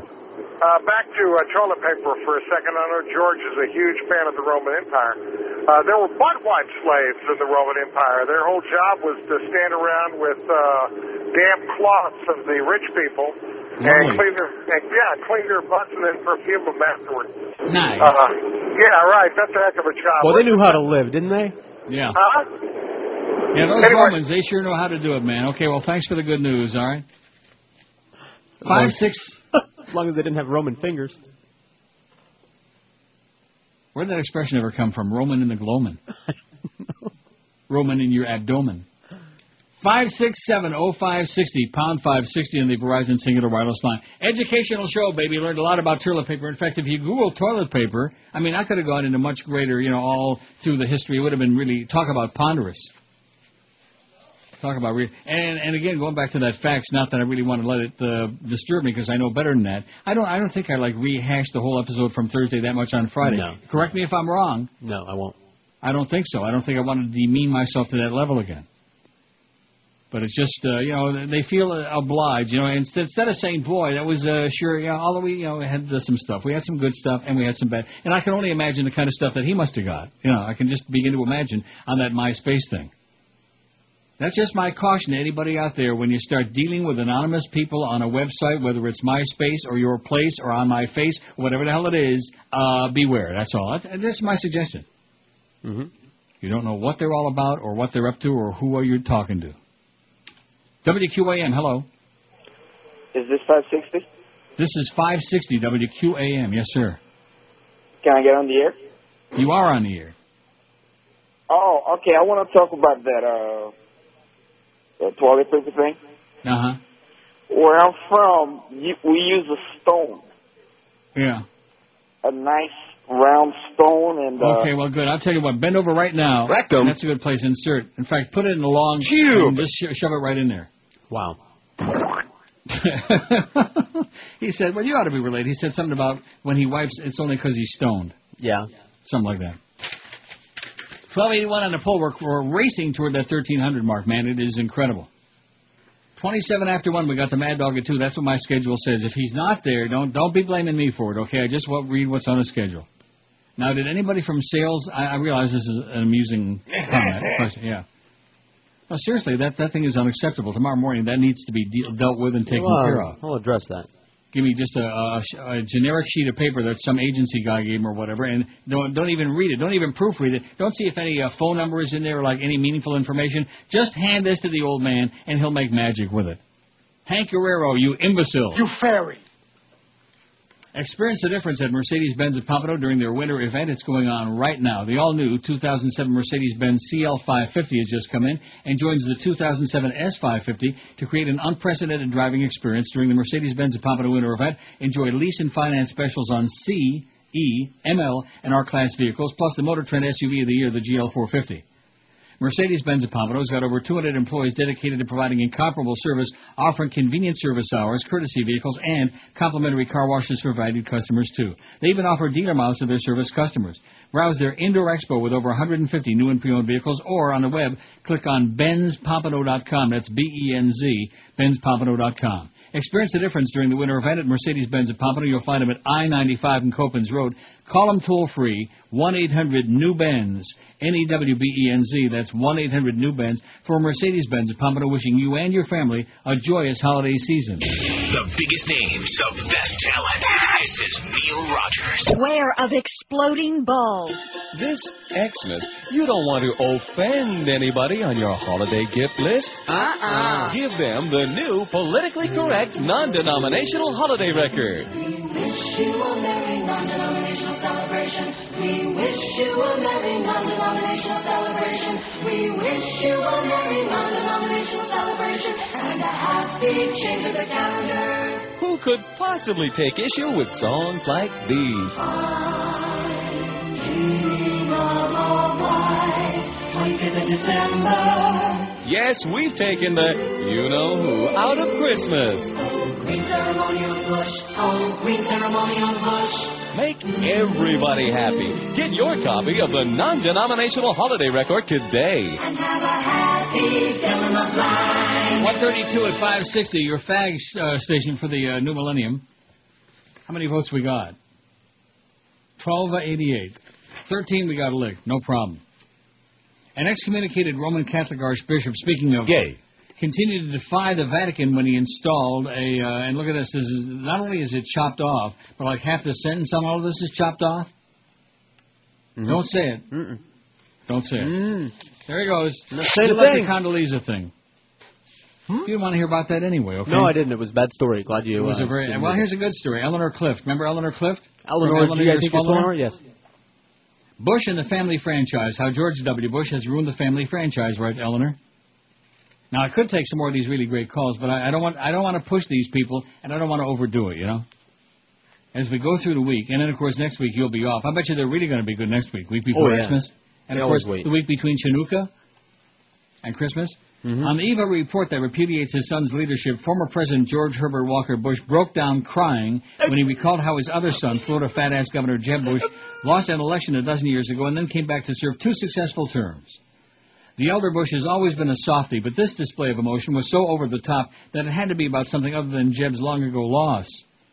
The setting was a leadership summit Monday in Tallahassee where the elder Bush had come to lecture and pay homage to Jeb, who is leaving office with a 53% approval rating, putting him 9th among the 50 governors in popularity. The former president was reflecting on how well Jeb handled defeat in 1994 when he lost his composure. He didn't whine about it, he said, putting a handkerchief to his face in an effort to stifle his sobbing. That election turned out to be pivotal because it disrupted the plan Papa Bush had for his sons, which may be why he was crying and why the country cries with him. The family's grand design had the number 2 son, Jeb, by far the brighter and more responsible, ascend to the presidency while George, the partying frat boy type, settled for second best in Texas. The plan went awry when Jeb, contrary to conventional wisdom, lost in Florida, and George unexpectedly defeated Ann Richards in Texas. With the favorite heir on the sidelines, the family calculus shifted. They'd go for the presidency with a son that won, and not the one they wished had won. The son who was wrongly launched has made such a mess of things that he's ruined the family franchise. Without getting too edible, it's fair to say that so many mistakes George W. Bush made are the result of his need to distinguish himself from his father and show that he's smarter and tougher. His need to outdo his father and at the same time vindicate his father's failure to get reelected makes for a complicated stew of emotions. The irony is that the senior Bush, dismissed by Junior's crowd as a country club patrician, looks like a giant among presidents compared to his son. Junior told author Bob Woodward for his book Plan of Attack that he didn't consult his father in planning the invasion of Iraq, but consulted a higher authority, pointing presumably to the heavens. He was pointing to... Oh, God! The father also consulted a higher authority, family fixer James Baker. The Iraq Study Group, co-chaired by Baker, pulls no punches. Oh, no punches pulled. In calling Bush's policies a failure. It's a statement of the obvious, but when you have a collection of Washington wise men, plus retired Supreme Court Justice Sandra Day O'Connor, perhaps doing penance for her vote that put Bush in the White House during the disputed 2000 race, it's the equivalent of the last rites for Bush's Iraq policy along with his presidency. It's not a plan for victory because that doesn't exist except in Bush's fantasy. The recommendations Baker and company offer of more international engagement and shifting U.S. troops to a backup role to Iraqi forces may help the administration manage and mask defeat. Even so, that may be hard for Bush to accept. His body language when receiving the report, while polite, was dismissive, thanking the eminences assembled for breakfast at the White House for dropping off a copy. This president has lost all capacity to lead. 11 American servicemen died in Iraq on the day Bush was presented the report, which calls the situation there grave and deteriorating. Events on the ground threaten to overtake even this grim assessment, and we're left to analyze Bush's tender ego and whether he can reverse course on the folly that is killing and maiming countless Iraqis, along with all these U.S. troops. Historians are already debating whether Bush is the worst president ever, or just among the 4 or 5 worst. He has little choice but to accept the fundamental direction of the Iraq Study Group. He's up to his neck in quicksand, and they've thrown him a rope. It's trendy to make fun of the over-the-hill types in Washington, but they've done a noble thing in reminding us that war isn't just about spin and a way to win elections. It's about coming together to find a way out, however unpalatable. Bush was asked during the campaign in 2000 what would happen if he lost. He said he'd go back to Texas, watch a lot of baseball, and have a great life with Laura and the girls. He's an accidental president, a man who was vaulted into a job he wasn't prepared for, and who treated war like a lark. Bush's father observed between sobs in his Florida speech, a true measure of a man is how you handle victory and how you handle defeat. He was talking about Jeb, but surely it's his firstborn who triggers the tears. With all of us, by the way. There you go, Eleanor Clift. Gee, Eleanor, I think you're swelling. I might have to play that. She is. Just in honor of the holidays, you know, since it's all request to December for the host. Isn't it? Yes, it is. It is. 23 till 2 at 560 WQAM. We have 1,292 votes on the poll. Here's what it is. Which of these do you want to hear no more about? And we'll certainly respect the audience's wishes if I feel like it. And if not, I'll talk, like I said, I'll talk about whatever hell's on my mind. And contrary to that fax I just tore into 85 pieces, it was bad radio. Yeah, right. So we got the one guy, the first caller of the day, Danny. Remember Danny Boy? Mm-hmm. He's giving me a song and a dance about I should be on satellite. When am I going to get off this horrible terrestrial radio? And then we got this faxer, this anonymous faxer, giving me a song and a dance about how for the first time in 8 years they had to turn it off. Well, I apologize profusely. No. 1292, which of these do you want to hear no more about? Paris Hilton, 348. Brittany and Kevin, 285. Neil's buddy, Jacob, Obsession, 117. Brangelina, 103. Sports Talk, 97. Brady Quinn, 87. Iraq, 68. Politics, 60. Christmas, 51. I Hate This Poll, 47, 3.5%. And global warming continues pulling up the rear end, 29. In last place. Maybe we ought to have like a global warming expert on like once a week, like they have on the sports shows, you know. We have the Jacob segment on Tuesday, the global warming guy on Wednesday. We could have Herb Jerk Street every Thursday. Herb Street. What are we going to have, the Bocce Boy segment? We're going to have the, well, that's not Bocce, but what was it? Bada Boy. Know. We got the Bada Boy segment Thursday, but the guy wanted to hear a lot more, gay. a lot more gay talk, you know. Wanted the butt beads. In fact, George is going to bring him over right after the show. I got a spot to do. That's twice I did that today, you know? That's not good. Must be anxious to get out of here. When it comes to sports. No, we're not. We're just, in fact, we might do an extra 5-6 hours, okay, because it's just bad radio. And in fact, as Rick Shaw would say, my good close personal friend, it's just shock radio. I wish I still had that drop in. Do you remember that? I do. This one is a jerk, and that one is that. It's just, of course, since then he's come to know me and love me, you know, just like they all do. Even with the cap. Who's going to give Ricky a blow? So we can't call this Christmas. It's not politically correct. The ACLU has said they object. Santa's no longer jolly. He's differently sized. And he's not a white man. He's melanin deprived. The elves are not little. They're vertically constrained. Snowmen are snow persons. Oh God, what a pain. So call Christmas trees your botanical friends. Much more of this doo-doo. I'll need a depends. Girls are now pre-women when they're under 10. But in the beginning, weren't we all seamen? Oi! We must be so careful as not to defile. So please save the homeless, our undomiciled. Because of Clinton's proficiency, to fail is achieving a deficiency. If you want to be a DC insider, then start calling hookers sex care providers. So we can't call this Christmas. It's not politically correct. The liberals took over. What the hell do you expect? 146 at 560, 1301 on the poll. We got our 1300, yeah. Phenomenal. And that link, the thing you just sent me, doesn't work. Okay. I'll try it again after the show. I don't think it's going to work. And you know what? Who cares? It's a piece of crap anyway. Well, like I said, for what it's worth. Oh, yeah. Thanks a lot for that MySpace stuff, by the way, Miguel. It's really enhanced my existence. Anytime. Swift Boat Veterans for Truth and other so-called 527 nonpartisan groups are likely to soon face significant fines from the Federal Election Commission, according to a story in today's edition of Roll Call. America Coming Together, a more Democrat-leaning group, and others were cited as facing fines after 2 years of FEC scrutiny in an article written by Matthew Murray.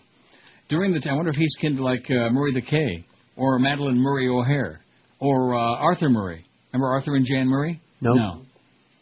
During the 2004 Chicken Neck will tell you. During the 2004 presidential election, complaints had been filed against the groups for violating campaign finance laws. Texans for Truth, Progress for American Voter Fund, Leadership Forum, the Media Fund, the Joint Victory Campaign, Economic Freedom Fund, and Majority Action were other groups confirmed to be likely targets of fines for their conduct in 2004.